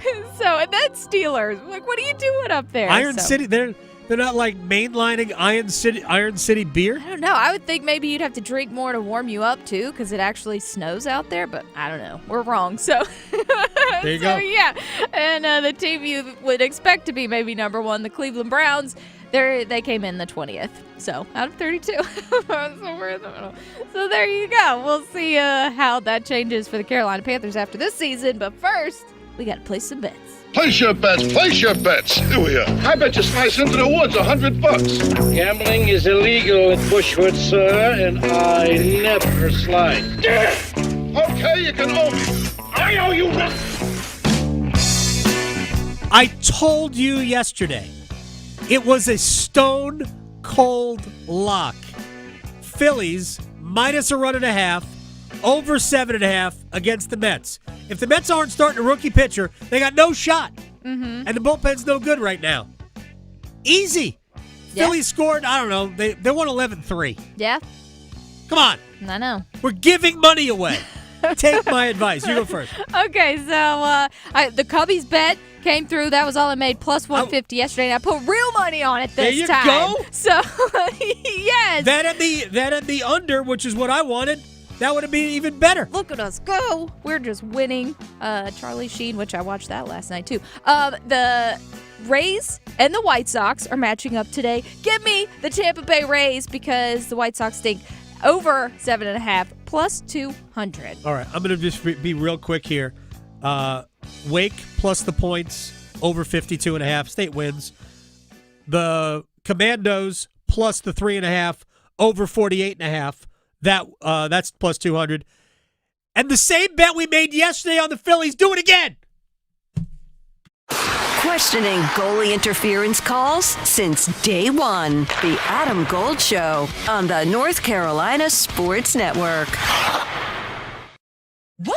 New scratch-offs are out? That means new chances to become a North Carolina Education Lottery Winners Club member. Yeah, in the Winners Club, I'll reinvent myself. I won't go by just plain Todd. I'll go by Toddrick. I'll get a gold jacket, play my saxophone again. I'll stop and smell the flowers, call my mom more. Ugh, wrap it up, Todd. It's Toddrick. This month's scratch-offs pack over $78 million in total prizes. The Winners Club awaits. Must be 18 to play. Approximate overall odds of winning range from 1 in 3.76 to 4.98. Problem gambling helpline 877-718-5543. Listen up, football fans. You won't want to miss this. Right now, new Bet365 customers bet $5 and get $300 in bonus bets, win or lose. So you could turn that $300 into something bigger when you bet on money lines, spread, totals, player props. $300 in bonus bets when new customers bet $5. I know where I'm going to bet from now on. Download the app today and see why it's never ordinary at Bet365. Gambling problem? Call 1-877-718-5543 or visit morethanagames.nc.gov. 21 plus only. Must be physically located in North Carolina. TNC supply in-app only. Struggling with high interest debt? You can pay it all off in days with Loan Pronto's Rapid Equity Loan. Hey, it's Dennis Cox. Get cash out now without touching your low-rate first mortgage. No appraisals, no waiting, no BS. The Rapid Equity Loan program at Loan Pronto is amazing. One Loan Pronto client just got $300,000 approved in under 24 hours. They paid off debt, renovated the kitchen, and cut their monthly expenses by $1,800. That's a huge turnaround. Loan Pronto, instant approvals, low rates, no hard credit pull up front. Listen, your home equity is yours. Use it. Get cash to consolidate your debt down to one easy low monthly payment. Call Loan Pronto now for a free instant appraisal for your home and see how much cash you can get today. Loan Pronto is A+ rated by the BBB and have nearly 2,500 5-star Google reviews. Their service is off the charts. Call now to start the conversation. 919-381-1760, loanpronto.com. 919-381-1760. Get debt relief now. Loanpronto.com. Equal housing lender. NMLS 166171 on approved credit. NMLSconsumeraccess.org. Is going to your local bar the worst part of your day? The bartender ignores you, mediocre food, warm beer? Then why go there? Take 5 minutes and drop in at Sharky's, where they'll give you a free evaluation and you can learn about all the bars that you shouldn't go to. Sharky's has helped thousands find the right bar to hang at. What are you waiting for? Sharky's evaluation could be the cure to the worst part of your day. Change your bar, change your life. Sharky's, 5800 Durley Road by the Shell Station. Discover the value of exceptional skincare during the open house at Central Dermatology Center in Chapel Hill this Friday from 9 to 5. Tour our newly renovated facility and enjoy open house savings to stock up on exclusive products and treatments like Botox and laser hair removal. Meet our expert team for quick consultations, chat with product reps, try samples, enjoy free refreshments, gift bags, and more. Plus, special bundle purchases support the Orange County Rape Crisis Center. We'll see you at 2238 Nelson Highway, Suite 300. What is dedication? I think a parent's job is to protect our children, but also prepare them for the world so they become good, kind human beings. That's dedication. Find out more at fatherhood.gov. When you're hiring, have you ever felt like you're missing out on meeting great candidates? Well, they're not hard to find when you go to ZipRecruiter. ZipRecruiter helps 10 million people with their job search every day. People who are actively looking for jobs like yours. So it's easy to find the right person fast. 4 out of 5 employers who post on ZipRecruiter get a quality candidate within the first day. Try ZipRecruiter for free at ZipRecruiter.com/free. That's ZipRecruiter.com/free. I'm attorney Brian Ritchie. Getting hurt in a car wreck comes with all kinds of stress and frustration. But when you call me, I'll be on top of all of it. So all you need to worry about is getting better. If you've been injured in a car wreck, I'm on top of it. Contact us at ritchielaw.com. Broadcasting live from the Lenovo Studios. WCMC HD1 Holly Springs. 99.9 The Fan. The Triangle Sports Leader. 44 plays on offense. Defense, he played 6 plays and on 1 tackle. Hey, Jacksonville, what are you doing, man? It's a hell of a lot harder to find a corner than it is a receiver. Put him as a starting corner, and let's make him special as a corner. Forget all that other jazz about him playing both ways. We get it. You wasted an extra first-round pick. Put him at corner and let him make a difference at corner.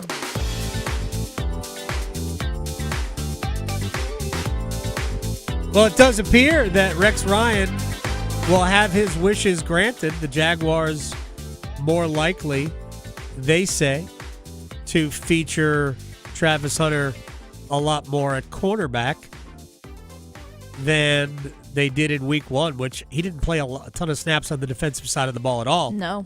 Still had more tackles than DJ Wanham, but who's keeping track? But my opinion, and I said this throughout the draft process, he should be a DB all the time and spot him at wide receiver. Now, I'm sure he's going to be a dynamite NFL receiver. But the way he was utilized against the Panthers, he was essentially a glorified, almost like they use him as a running back. Yeah. 6 catches for 33 yards. The Panthers aren't that hard to move the ball through. Nope. So I was a little confused as to how they used him. Ultimately, I think he should be your shutdown cornerback and use him as use him more than the Cowboys ever used Deion Sanders as a wide receiver, or the Falcons at times used Deion Sanders as a wide receiver. Hunter looks like he's a great corner. And those guys, to me, are more valuable than he's not the best wide receiver in the league. He's probably not ever going to be a top 15 wide receiver in the league. So he should be a lethal quarterback. Yeah. That's where I'd use him. Also, before we get to the Wall of Sound, Week 6, 2020. I'm sorry, 2022, not 2020. I was going to say, time warp. Week 6, 2022. The last time the Chiefs were home underdogs. Wow. A little bit more than 3 years, or a little bit less than 3 years, right? 2022, 2025. Yeah. When they were home underdogs to the Buffalo Bills and lost that game. Last time the Chiefs were underdogs at home. Today, they are 1.5-point underdogs to the Eagles at home. Wow. Look at that. There you go. All right. Now let's do the Wall of Sound. The Wall of Sound is a function of this studio. There's no doubt about it. And if I could just point this out, Mike Maniscalco in 12 minutes to scratch, if you're watching, the hockey itch. I have it. Yeah. I have it. It's right around the corner. Yes, and I don't have a salve or a lotion to rub on Cortisone. it. So I am just going to scratch it. Mike Maniscalco will scratch it with us. There's no Cane's cortisone for us. No, not at all. It's very good. It'd be an episode. That'll be a segment in the podcast There now, you go. Cane's cortisone. All right, Wallace Sound. NC State playing at Wake Forest tonight. Before we get all hung up on C.J. Bailey, who's great, and all of the weapons like Hollywood Smothers and the wide Grimes and Rogers and Jolie, all of that, Wake Forest isn't going to go quietly. I think their quarterback, Robbie Ashford, is a dual threat quarterback, very good runner, good thrower. They've got wide receivers. Dave Doran especially alert to the quarterback, Robbie Ashford. Yeah, he's fast. I mean, just turn on the Western Carolina film. He's got like a 60-yard touchdown run. And he runs aggressive. He's not like some quarterbacks. I mean, he's going to run like a running back when he goes north and south. He's 220 pounds. And so we're going to have to tackle him like we tackle everybody in this game. He's a physical cat. And they run him. It's not a guy that they're trying to protect. You can see that they're not bashful about him carrying the football. And they shouldn't be. When quarterbacks are that good in the run game, we talked about this with Clemson earlier, because Clemson's going to have to figure out a way to create a running game. Otherwise, Cade Klubnik has proven, in my eyes, that he is not going to be able to beat you strictly by dropping back and throwing it. But when quarterbacks can run the ball at you like Robbie Ashford can, it creates problems. That's how I think Wake Forest stays in the game. Now, bigger picture, not about football per se, but it leads to football. The transfer portal, which is probably going to move and be cut in half. The current rules are it's like almost all of the month of December. The portal is open. Finals, bowl preparation, all these things. Playoffs if you're in it. All of these things that get in the way of coaches and the portal. So the proposal is to move it to a 10-day period from January 2nd to January 12th and eliminate the spring portal. Dave Doran's in favor. I think having two windows was not good in a million ways for coaches. And for the players that don't want to leave, it's not good because they're losing teammates that they want to stay. And to be honest, a lot of the guys that leave at the end of portal windows are guys that are being illegally recruited. They're being poached and agents are offering them money. And so, having a 10-day window, guys got to make quick decisions, and there shouldn't be as much of that going on, we hope. But I do think it's what was best. Agree with that. Didn't like the fact that he's just looking at it from a coach's perspective. I know he said for players, they didn't want their teammates to leave. That's still from a coach's perspective. But I get it. One portal is good enough. We don't need multiples. It's not really professional sports, even if we're treating it as professional sports. Like, I get, like, European or soccer in general has multiple 2 times a year where you are where teams change their rosters. We shouldn't have that in college. One. Plus if your coach leaves, you can go too. So it automatically opens for you for teams if a coach leaves their current situation. All right, 2, the Carolina Panthers, Dave Canales. After week 1, how do you change? It's an opportunity to go right after the things that showed up that we need to work on, and our players teach us what to emphasize, and you get what you emphasize. And it's like it's always something different, whether it's offense or defense or special teams. But when those things show up, it just gives us an opportunity to coach it really hard, for the players to be accountable of it, and the constant reminders of how critical and how vital the fundamentals of this game are. In fact, last week they emphasized poor center snaps, and you saw how successful that was. All right, what happens now after all the missed tackles? Yeah, we just go right at it. I think the gift of when things, you come out of a game and there's some fundamental things that you can focus on, I think it's just a great opportunity to go right back to the basics. Coach E had a phenomenal tackling circuit down there, tracking in the open field, coming out of the stack, second guy attacking the ball, and just, getting our knees bent, getting our feet square, and finishing the tackle with a good wrap. And so there was a good circuit today. I looked at the guys and saw their energy down there, and there wasn't any eye rolling. There was just like, you know what? All right, this is on par with how we did. Let's improve this fundamental part of our game so that we can continue to pursue the good football we're looking for. Good circuit training. Anybody that's ever gone to the gym, you've bought into that, right? The circuit training. You all the machines, like there's 40 machines. You don't do all 40, but you do that and you go quick. Yeah, that's what they're doing. Circuit training. Yeah, barf. Okay, Dave. Gosh. Should we get wristbands and headbands too, and T-shirts? Let's get everybody a inspirational T-shirt.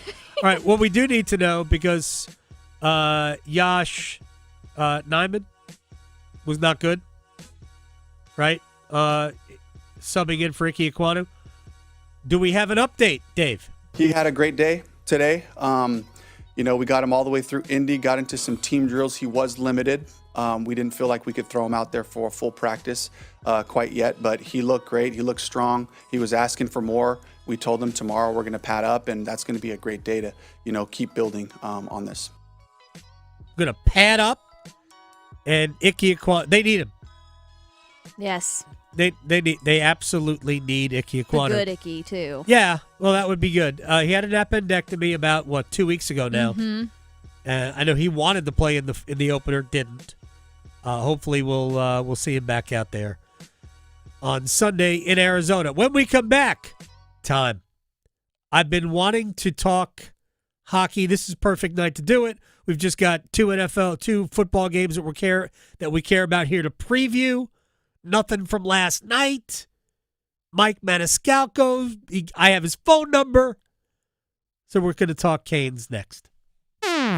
Chapel Hill to Charlotte, Greenville to Greensboro. Your sports, his state. The Adam Gold Show on the North Carolina Sports Network. It's time for our 2 o'clock keyword in our Sin City Skateaway. Sponsored by Park MGM Las Vegas, Atlantic Spas and Billiards, Hot Tub and Sauna Expo, Buffalo Brothers, and Newcomb & Company. This hour's word is AHO. Text AHO to 919-860-5326 for your chance to win a trip for two to Las Vegas and see Carolina play hockey against the Las Vegas Golden Knights next month. Again, this hour's word is AHO. Good luck from 99.9 The Fan, the Triangle Sports leader. Riding a motorcycle is an experience like no other, but there's definitely important things to remember. I'm Victoria Vodnecker here from 99.9 The Fan for Law Tigers, and one of my best friends is becoming a new rider this season. She cannot wait to take the bike out and go on all kinds of adventures, which I'm excited for her too, but I did warn her that now she's got to be aware of not only herself, but distracted drivers around her. Now, whether you're a new rider or a seasoned vet, it's so important to remember that if you're ever in an accident on your motorcycle that wasn't your fault, make sure to call my friends at Law Tigers first before calling your insurance company. At Law Tigers, they're riders too, so they understand, they get it, they know the value of your bike and your gear. Case evaluations are always going to be free, and you're not going to pay a dime until your case is settled. Call 1-800-LAW-TIGERS, North Carolina's motorcycle lawyers. Law Tigers is a network of independent law firms who are members of the American Association of Motorcycle Injury Lawyers. Law Tigers is not a law firm. Joining us on this episode are real Spectrum customers, Monique and Greg. We hear your family is a big fan of Spectrum. Family of 4, we have about 18 devices last time I counted. 2 teams require a lot of speed. Everything they do is online. There's gaming, there's streaming. Spectrum is perfect for us. I mean, it just seamlessly connects all our devices with lightning speed. Sounds like Spectrum is really committed to keeping you connected. It's amazing. Our state's future begins with our students. That's why the North Carolina Education Lottery has contributed over $12 billion to education. Through scholarships, school construction, support staff, and pre-K programs, lottery dollars move our state forward, helping students become the best versions of themselves. Visit movingncstudentsforward.com and share how your student or school community has benefited for a chance to earn $2,000 for your story. Must be 18 to play. Problem Gambling Helpline 877-718-5543. Every touchdown can bring you closer to a payout with DraftKings Sportsbook, an official sports betting partner of the NFL. New customers bet just $5 and get $200 in bonus bets instantly. Plus, score over $200 off NFL Sunday Ticket from YouTube and YouTube TV. Download the DraftKings Sportsbook app and use code TIMD. That's code TIMD with no spaces to get $200 in bonus bets instantly when you bet your first $5. Plus, over $200 off NFL Sunday Ticket from YouTube and YouTube TV.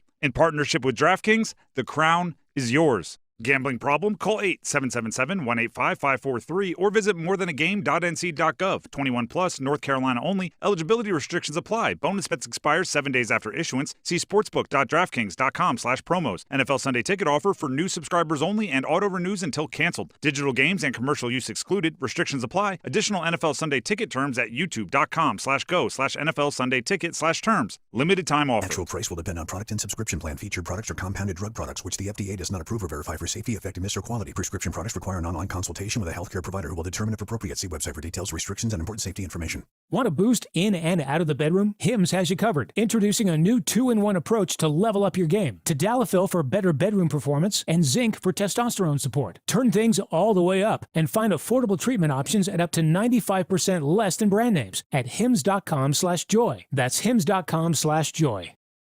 One Adam Gold. One Adam Gold. Turtle cake? Like, what do we... What? Isn't that an ice cream? What? Where's the confetti cake? Because, hello, confetti cake, delicious. With the little, I don't even know if it's real, but the little dots in the icing, like... None of these are real. What kind of fake thing that is, but it's delicious. It's my childhood. Like, that wasn't in the top 10. His opinion's invalid to me. The Adam Gold Show.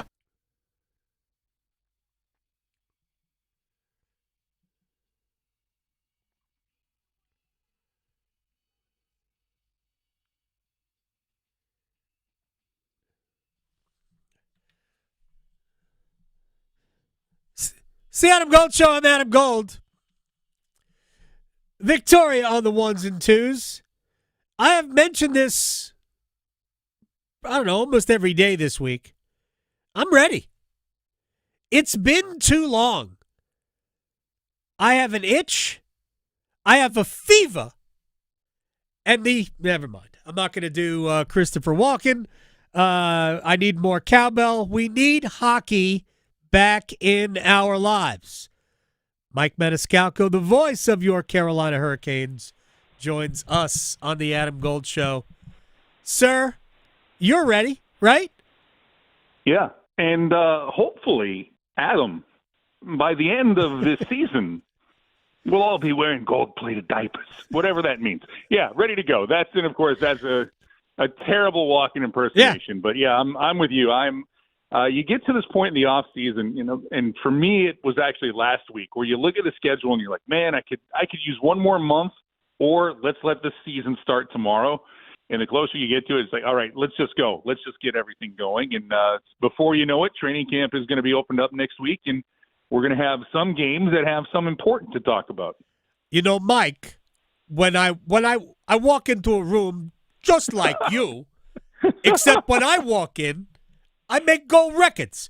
All right, so there was another walk-in, but I wasn't going to do the one from Pulp Fiction. All right. So Mike Maniscalco, the voice of the Hurricanes, is joining us here on the Adam Gold Show. Seth Jarvis was the club's representative at the NHL media show, I guess, in Vegas.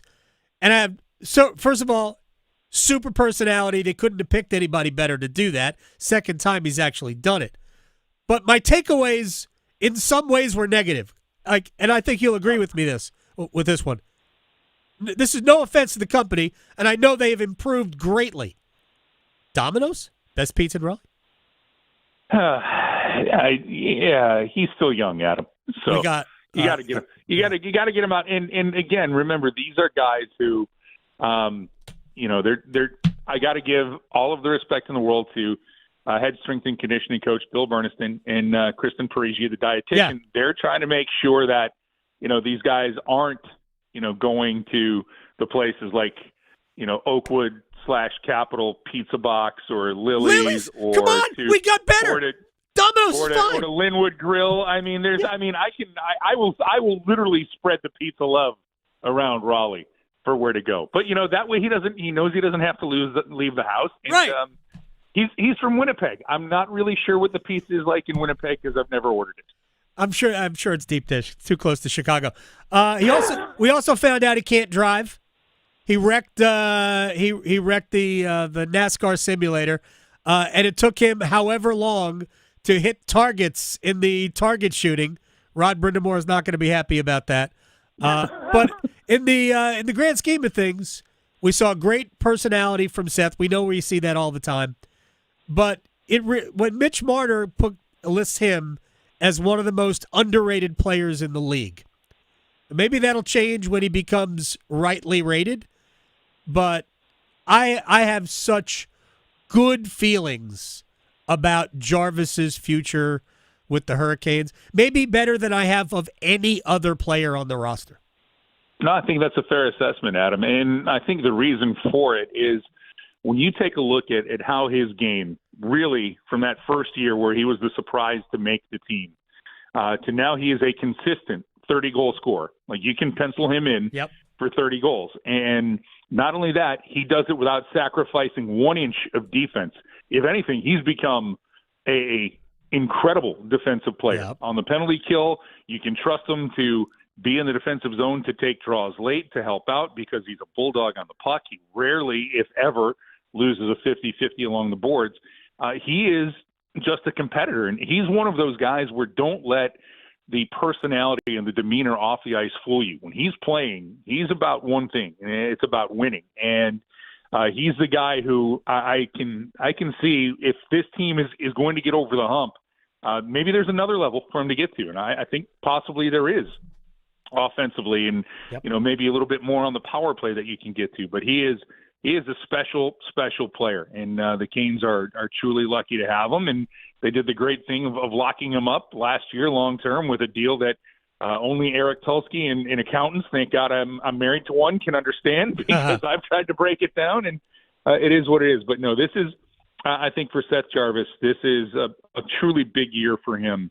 And the other thing is, I think he wants to be a part of Team Canada. He does. When it's time to go to Italy for the Olympics. And I think being around that will get him rated properly as to the player he is, not just in the division or the league, but when we talk about where this game stacks up, that he is one of these guys who we got to start talking about in the top 50 players in the National Hockey League. Yeah, and I think Brad Marchand talked about it before the Four Nations face-off last year, that he wanted to play with Seth, and they were on a line together, except for the one game where John Cooper inexplicably scratched Jarvis. Of course, he was back in for the championship game. There weren't a lot of games there.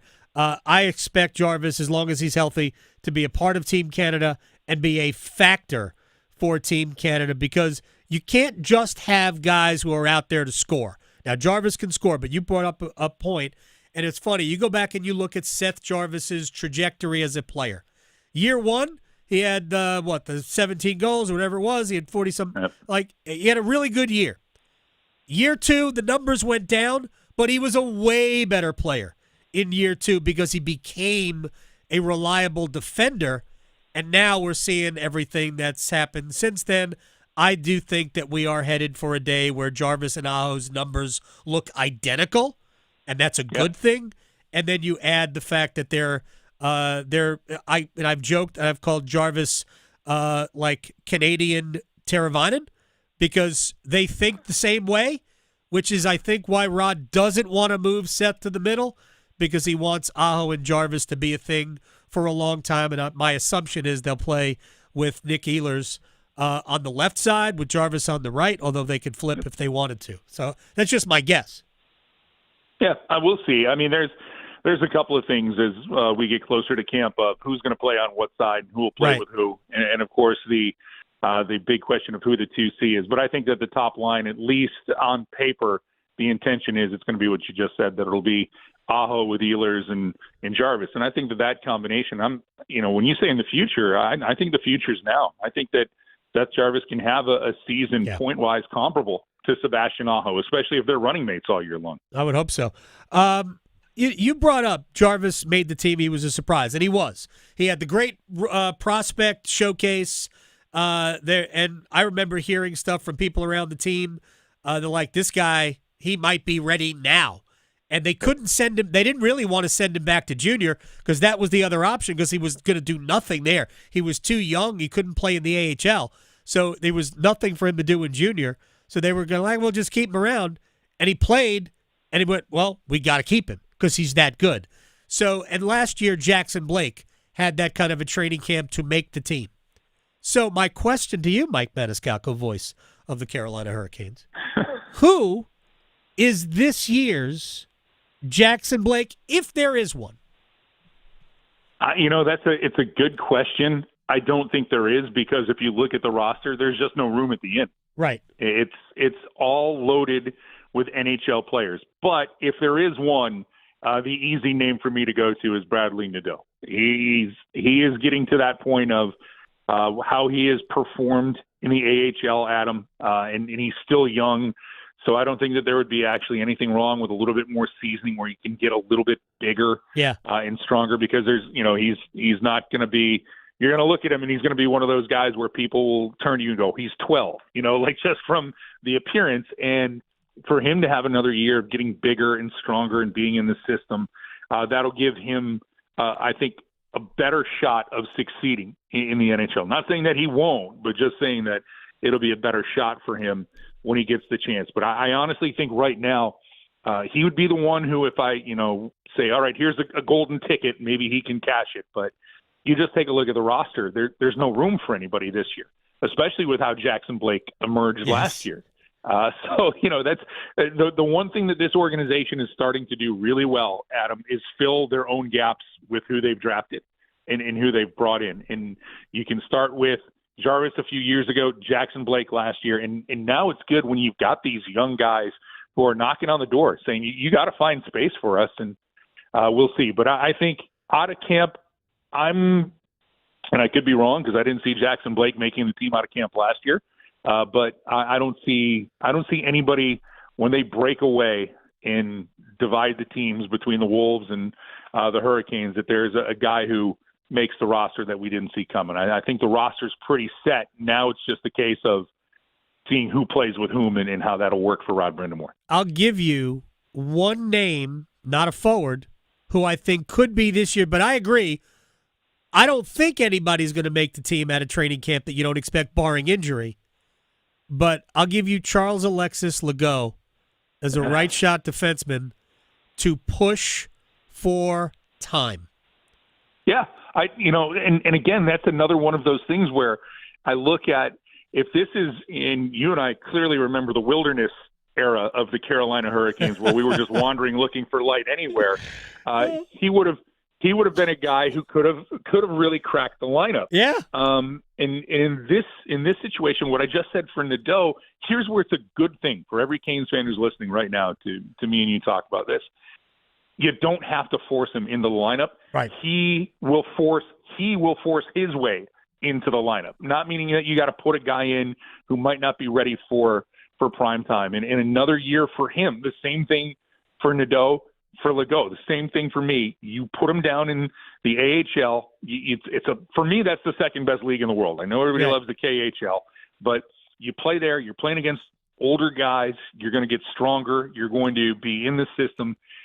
He'll be a name that I think will get a call this year because the way that hockey goes, we know that you're going to have to dip down to your farm team for injuries or something. But he is one of those players who that's a good one to put on the radar because I don't think a lot of people have him as somebody who is pushing for time. Yeah, I mean, a lot of it is you look at Carolina's forward. They got too many forwards.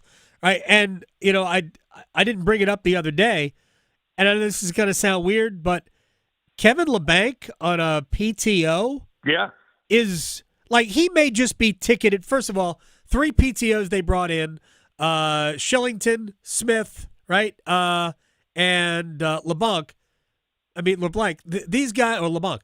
These guys are, for me, for the most part, probably just preseason players to fulfill the requirements that you have to have a certain number of NHL players in the game. But Shillington, you don't have to go back that far. He looked like a player, injuries and whatnot. And Kevin LeBlanc, if I'm not mistaken, didn't the Sharks promise him a future contract if he would sign $1 million deal? I don't know if they got in trouble for it or not, but he was a player for San Jose for a number of years. Yeah, I think that he was a guy who's just fallen victim of being on a team where it all went south in a hurry. And, you were expecting a little bit more out of him and didn't get it. This is where you can get a fresh start. And I don't know if he plays his way onto the NHL roster, but he'll be a guy who I think at the end of camp, the Canes will look at and say, we got a two-way deal waiting for you. If you're really going to be a guy who wants to be here.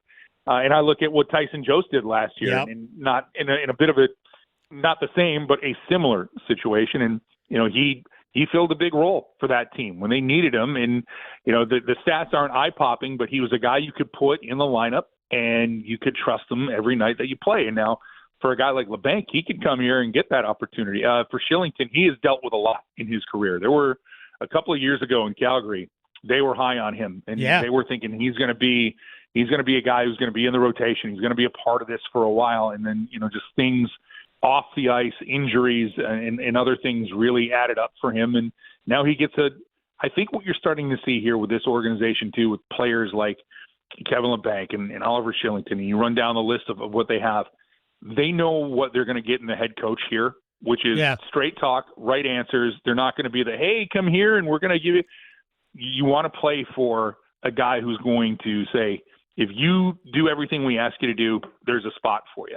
And these guys know that they're going to get in the 6 preseason games. They're probably, like you said, they're probably going to see 5 of the 6 preseason games. So it's a good thing for, again, the question now for the Canes is when you're turning away guys who you think can play in the NHL, as opposed to, the help wanted sign out in front of Lenovo Center in a few years, not that long ago. Although here's the good thing, Adam, it's starting to get that long ago, over 7 seasons now. Yeah, it is remarkable. I think Canes are one of 4 teams now made the playoffs 7 straight years. Mike Maniscalco joining us here on the Adam Gold Show, Canes play-by-play voice, and we get underway. We are, what are we now, 12 days from today? 11 days from today. 11 days. The first preseason game. All right, Alexander Nikishin. Last year, we saw him in the playoffs. Tough spot to put somebody who comes from the KHL to the NHL playoffs. He had one great game, I thought, the game the Canes won against Florida in the conference finals. I thought he was excellent. He had moments in the other games where he showed you what he could do. What are your expectations for him? You can take it in stages, but what are your expectations for him initially this year? That it's the game isn't too fast, too heavy for him. And I know when people are going to hear that, they're going to talk about what he did in the KHL. That's a completely different world. It's a different ice surface. How they play the game is completely different. A lot of people after that game in Washington were like, well, why didn't Rod keep playing him? If you go back and watch the tape, it was not good. It just wasn't. Now, you can point fingers any way you want to and justify it. What I really want, and it's more the other way around, I want people's expectations of him to tamp down just a little bit and just let him play, because there has been a big buildup for Alexander Nikishin to come here and from day one, he's going to be this guy. Well, he's got the measurables for it, when you see him, but let him learn the NHL game, let him learn the Kane system, which, as Brent Burns told you, a guy was in the league for 1 million years. He said 3-4 months into his first year in Carolina, he was still thinking, should I be here? Right. Shouldn't I? And now you've got somebody who's trying to overcome a language barrier. But I do think he'll be that guy, but I think it'll take time. So the first 25 games of the season, I just want to see him go out and play and be free. And it's the old Crash Davis. Don't think it'll only hurt the ball club. Just play. And, mistakes are going to happen. And the good thing is you don't get nailed to the bench by Tim Gleason or by Jeff Daniels or Rod Brindamore if you make a mistake once or twice. It's if you keep doing this, that's where the constant problems become a problem. And just let him learn the game there. And then that middle half of the season, all right, now let's see you be the guy who was in the KHL, laying big hits, stepping in offensively and creating offense that way. But it's for me, it would be great if it's game one and, he hits the ice and he's off and skating, but I want to see him build up to that because there has been a build up to his game. And the other side of it is, I think that Keandre Miller is going to come into town, and it's going to be Brady Shea 2.0. He's going to get the opportunity to just go and play. He doesn't have to be the guy. That the first round draft pick expectations will be gone now that he comes here to Carolina and can just be part of the defense. But I do think that by the end of the year, we're going to be talking about how Alexander Nikishin, you've got to, if he's not going to be a top 4-minute guy, he is going to be knocking on the door of a top 4-minute guy for this team. I don't think there's any question. And the better he is, the less we have to ask of Slavin, Miller, others to play Walker, heavy minutes. Exactly. Right. And Chatfield, absolutely. To play heavy minutes. All right. Final thing for Mike Maniscalco before we let you go. Kirill Kaprizov turned down $16 million a year on an 8-year deal from Minnesota. And I saw Elliot Friedman say what it says to him, and he's not saying this if he doesn't have inkling that it's true, that there is a team out there that has already let them know 19 or 20 a year, which is going to be admissible under the new CBA, is out there. I'm blown away by that, but when you hear that, what do you think? Well, I'm first of all, I'm thinking that tampering is a real thing, even though the NHL says they can't find it. Yes, but of course it is. The thing I have with that is to walk away from that money. If you're Kirill Kaprizov, you are either sending a message to the Minnesota Wild saying you've got to put more around me on this team for me to want to stay here for the 8-year deal, or his agent, they're rolling the dice that he's going to get to free agency and that contract is going to be sitting out there for him. And look, there are teams that they're going to have a ton of cap space, and you're going to want to bring in a player who can do what he does. And we only see him twice a year, Adam. He's one of those guys where I have to be guilty of this. When I see him in person, I just forget how damn good he is. Yep. And it's not just the offensive numbers, but I was a little blown away when I saw that he rejected that contract that would have made him the highest paid player in the NHL. And I'm thinking, all right, what more is out there? What do you want? And now I'm starting to hear all of the things that have been going on for the Kawhi Leonard contracts. Like, is he asking for part of the state of Minnesota? Does he want a stake of the Vikings? Like, I don't know what more could you want, to make you stay for that, because that's a pretty good hockey market. I like Billy Guerin as a general manager, and I like the things that Minnesota has done.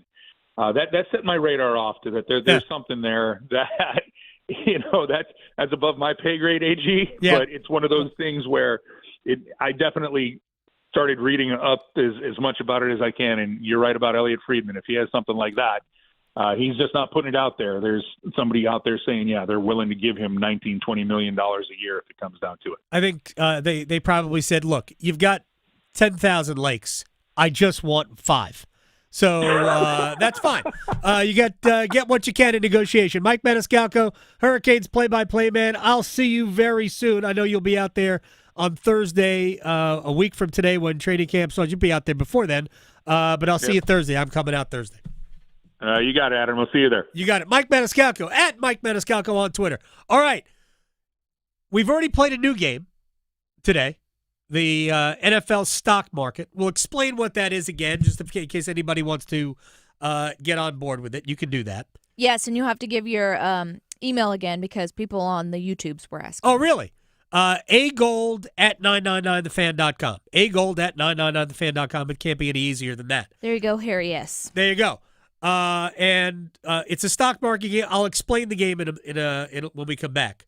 But we know, I mentioned that there was a Vegas survivor pool. Yes. Okay. With a catchy name. Well, no. That's my system. That's yours. That's my system. There's a Vegas survivor pool. You can't get it now. I don't think you can. But they were giving away $20 million to the winner. $20 million. Wow. And actually, it's not going to be quite that much. It's going to end up being $18.7 million, I believe, because it was a guarantee of 15, but they thought they would have enough entries to get up to 20. They didn't quite get up to where they wanted. But still, 18.7, not bad. Yeah. So if you're in a survivor pool, and a lot of people are, I'm not, but a lot of people are, I will provide for you a service that will guarantee you a winner each week. Asterisk, nobody can guarantee you a winner each week. Right. But you got to have a system, and I've got the system for you, and I'll give you this week's selection. We're 1-0 so far. Next. From the heels Touchdown, Carolina. to the canes. She scores! He covers it all. The Adam Gold Show on the North Carolina Sports Network. Hey, it's Adam Gold from our friends at FanDuel, America's #1 sports book, getting you ready for kickoff with an offer you will not want to miss. New customers, bet $5, get $300 in bonus bets if you win that $5 bet. That's right. Pick something fun, easily winnable. Bet $5, unlock $300 worth of our money in bonus bets to use all across the world's greatest app. Build parlays, player props, whatever. The NFL is here. FanDuel.com/AGS, FanDuel.com/AGS. Download the FanDuel app today and get started with FanDuel and have some fun this season. 21 and over and present in North Carolina. First online real money wager only. $5 first deposit required. Bonuses issued as non-withdrawable bonus bets, which expire 7 days after receipt. Restrictions apply. See terms at sportsbook.fanduel.com. Gambling problem? Call 877-718-5543 or visit morethanagame.nc.gov. For North Carolina high school seniors, the countdown to college is on. And at CFNC, we've got all the resources and information needed to get you on campus next year. Take College Application Week, for example. Did you know you can apply for free at many North Carolina colleges from October 20th through October 26th? Sure can. Don't miss the opportunity to save some money applying to college. And for more help, visit cfnc.org/C2C. Did you know? Atlantic hurricane season runs through November. From gathering necessary supplies to planning an evacuation route, now is the time to make sure you and your family are prepared. And if a storm damages our electric system, local public power providers are ready to respond and restore power quickly and safely. As a public power customer, you benefit from having an electricity provider that restores power faster than other providers do. Visit electricities.com for storm preparation tips and resources. When life feels overwhelming, knowing where to turn can make all the difference. That's why crisis services are here for anyone at any time, no judgment. If you or someone you love is struggling with mental health, substance use, or feeling lost, crisis services are here for you 24/7. Compassionate, low, or no-cost services. Whatever your crisis, you always have options. Find the support that's right for you. Visit ncdhs.gov/crisis services. At North Carolina Farm Bureau Insurance, you're more than a policy, you're family. With offices in every county, we're close by when it matters most. Our local agents customize coverage to fit your life. And our award-winning claims team delivers fast, quality repairs. It's no surprise Forbes ranked us the #1 auto insurer in America. North Carolina Farm Bureau Insurance. Helping you is what we do best. Now, all across North Carolina, it's Carolina Newsmakers. Each week, leaders from politics, education, business, and the arts join Don Curtis to share insights and ideas shaping our state. Listen on radio stations throughout North Carolina and on demand at carolinanewsmakers.com. Carolina Newsmakers is presented in part by the North Carolina Academy of Family Physicians, advancing family medicine in North Carolina since 1947. North Carolina ranks second in the nation in potential agricultural land lost by the year 2040. The NC Forever Farms program supports the preservation of family farms through permanent agricultural conservation easements and has received a record number of applications for 3 straight years. Landowners interested in preserving their working farm through the Farmland Preservation Division of the North Carolina Department of Agriculture and Consumer Services can learn more by visiting ncadfp.org. This is Adam Gold. The American Cornhole League. I don't know if you can wager on it. Let me just go to FanDuel and find out if you can wager on it. I think I read you can get a scholarship. Kids in high school can actually get scholarships for cornholing. Who knows? I don't know what the technical term is. I'm just not going to say anything. The Adam Gold Show.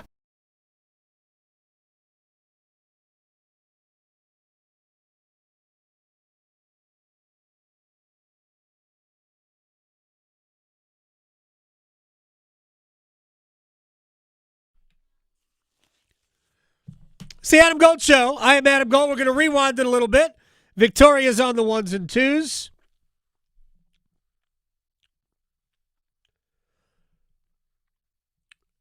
Brett Friedlander will feature in the rewind. I know that. We'll talk a little college football with him.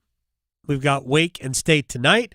We do have an NFL game tonight as well with the Commandos playing at the Packers. Get a chance to see Micah Parsons again. Get a chance to see one of the best young players in the sport, Jaden Daniels, do his thing. But it's Thursday, start of the NFL week, and you know that people are involved in survivor pools. We're going to help you win your survivor pool. But first, if you want to get in on our NFL stock market gig, there's no prize. We just have fun. We talk about stuff. We'll kind of look for trends, teams on the rise, teams that might be getting ready to do a little fall. So what we're doing, using FanDuel, whatever, I mean, I do commercials for them, but just good website, easy to negotiate. Using FanDuel and their odds to make the playoffs in the NFL. Not win the division, not win the Super Bowl, not win the conference, to make the playoffs. You get 25 shares. You can spread it out over as many teams as you want. Please take pity on somebody who's keeping track. Right. Don't give me 12 teams. Yeah. Right? Don't make more work for me, because I will keep track. And how many shares? If I'll use the Panthers as an example. They are right now plus 360 to make the playoffs. 360. If they need to do a 180 to actually get right there. if their odds improve, let's just say they go to plus 300 to make the playoffs. If you want to sell the Panthers, let's say you bought 10 shares of the Panthers, as I think Max did. No, he didn't buy 10. He bought 5. 5 shares of the Panthers. It's easier to do it at 10. At plus 360, and they get to plus 300. If you wanted to sell, you would get 10 shares times the improvement, which is 60. That would be worth 600. You put that right there in your account. Now you're plus. You don't really collect anything until you make a transaction. It's still sitting there. You could lose it. So have some fun. Agold at 999thefan.com. You get 25 shares to spread around the league, and we use FanDuel's odds to make the playoffs in the NFL. All right, now on to Survivor for week 2. Music? Oh, man. Okay. I've got music, but now it just hit me that I should have, like, Survivor music. We could. I know. Well, Eye of the Tiger. I know. Or just like the Survivor with the tiki torches and the. Oh, okay. Very nice. It is. That one. It is about Survivor. All right. So if you're going to have if you're going to be in a Survivor pool, you got to make life easier when you can. That's what analytics does, right? Analytics is supposed to make choices easier. That's why we have charts when to go for a 2-point conversion. Throw that chart away, by the way. That chart sucks. All right, so here's what I have for you. I have a system, and it is called the Hobag system, and it has been proven clinically to work. What? Asterisk, no system automatically works. All right, and last week we gave you Denver beating Tennessee as your choice for week 1, and it hit. Here's how the Hobag system works. Home teams only. Look, limited sample size, week 1, home teams went 9-7. I know, in the grand scheme of things, doesn't sound like it was very good, but 9-7, home teams, week 1. It was a tough week. We had so many road favorites. There were 10 road favorites in week 1. But by and large, when teams lose, it will be on the road. The worst teams in the league will win 3, 4, 5 times. Most of those will come at home. So why mess with it? Home teams only. That's the H. Oh, out of division games. Did anybody think Dallas was going to bother Philly? Anybody? Come on. Cleveland should have beaten Cincinnati. They missed a field goal and would have won it. Bengals were a decent favorite on the road. Yeah. Right? 2 things that work there. Stay away from road games. Stay out of division. Out of division games. H-O. Betting lines will guide you. I think the Broncos were the highest favorite on the board, tied for the highest favorite on the board, with the Eagles, by the way, at +8.5, at -8.5. This week, there's one double-digit favorite, Baltimore at home to Cleveland. There are 3 games in which the favorite is 6.5 points. 3. There's nobody else over a touchdown. It's a tough week, just like week 1. Betting lines will guide you. Try to stay at the top of the betting lines if you can. H-O-B. 4. Avoid saving teams. That will only get you in trouble. Saving teams because, I want to save them for week 8. You ain't getting to week 8. Try to get to week 2.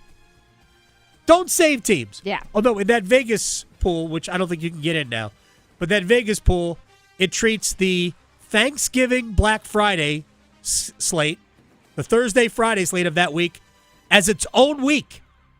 There's 8 teams available, and the Christmas Day triple header as its own week. And there's some overlap there, so it does become complicated. But again, I don't think we're getting that far. So HOBA 5, good teams only. Taking a bad team, what a recipe for a disaster that is. Bad teams can lose to anybody, anywhere. Stay away from bad teams when you can. So, with all that said, the Hobag choice. Look, Baltimore minus 11.5 at home to Cleveland. If you wanted to take that, I'm not going to bang you for it because it's such an overwhelming favorite. Baltimore isn't going to go 0-2, probably. But I do lean towards I don't like taking division games if I have other options. Yes. And I think this week there are other options. And I'm not saving Baltimore. I promise you I'm not saving Baltimore. There are other options. I will say this real quick and this is about the rivalry. Another reason I'm staying away. You know what Baltimore is celebrating? Sunday. The 30th anniversary of the Ravens' first season. Okay. Yeah. Can I just point out, do you know where the Ravens came from? You know who's not happy about being part of the celebration? The Cleveland Browns are not happy about this. Look, I don't think Cleveland's beaten Baltimore in Baltimore, but this is just another dynamic that they're introducing into this game that I want no part of. None. So, here's the choice for me. And we had Denver beating Tennessee. Home team. Out of division. Betting line. Don't save. Good teams only. Not 100% sure Arizona's good, but at 6.5-point favorite at home against Carolina. I'm pretty sure Carolina's not good. Hey, if I lose, I lose. Give me the Cardinals to get you to week 3. That's the whole bag selection for the week. Nice. Sorry. All right. That'll be ready for next week. That's awesome. All right. Anyway, we don't have time for a rewind. I wanted to wait to the end of the show to bring this up. Yesterday was a terrible day. It's an awful, awful, awful day. We had another school shooting in Colorado, which I know a lot of people haven't heard about for obvious reasons. I'm not complaining. But we did have a school shooting. Gunman took his own life. 3 students, I think 3, are injured, 1 in critical condition. This school shooting. So an interview with a kid at the school who said, we just moved here 8 months ago. I didn't think it would happen that soon. Process that. Process that statement from a student at a school. That blows your mind. And we had the assassination of Charlie Kirk, who, no matter what you thought of him as a person or a political activist or operative, was 100% entitled to express his views in any manner he chose, and he became one of the most influential people in that arena at a very young age, 31 years old. Yeah. So we've got a wife and 2 kids who don't have a husband and a father. Okay. No one, no matter who they are, deserves to die for expressing views that some disagree with. As a country, we need opposing views. We need it. For this whole experiment to work, we need that. We need discourse. We need opposing views in sports media. Yeah. We need it. Like, if somebody wants to burn the flag, that's their right. It's in the Constitution. That's freedom of expression. We need that. And very quickly, there's been a slew of political violence. What we don't need is discouraging people who can help from putting themselves out there. That's the real disturbing part about this. Bless everybody. Victoria, thank you. We'll see everybody tomorrow. Talking sports so you don't have to pretend to know stuff. The Adam Gold Show on the North Carolina Sports Network. Hey, it's Adam Gold from our friends at FanDuel. They are America's #1 sports book. Your football viewing night begins. We are going to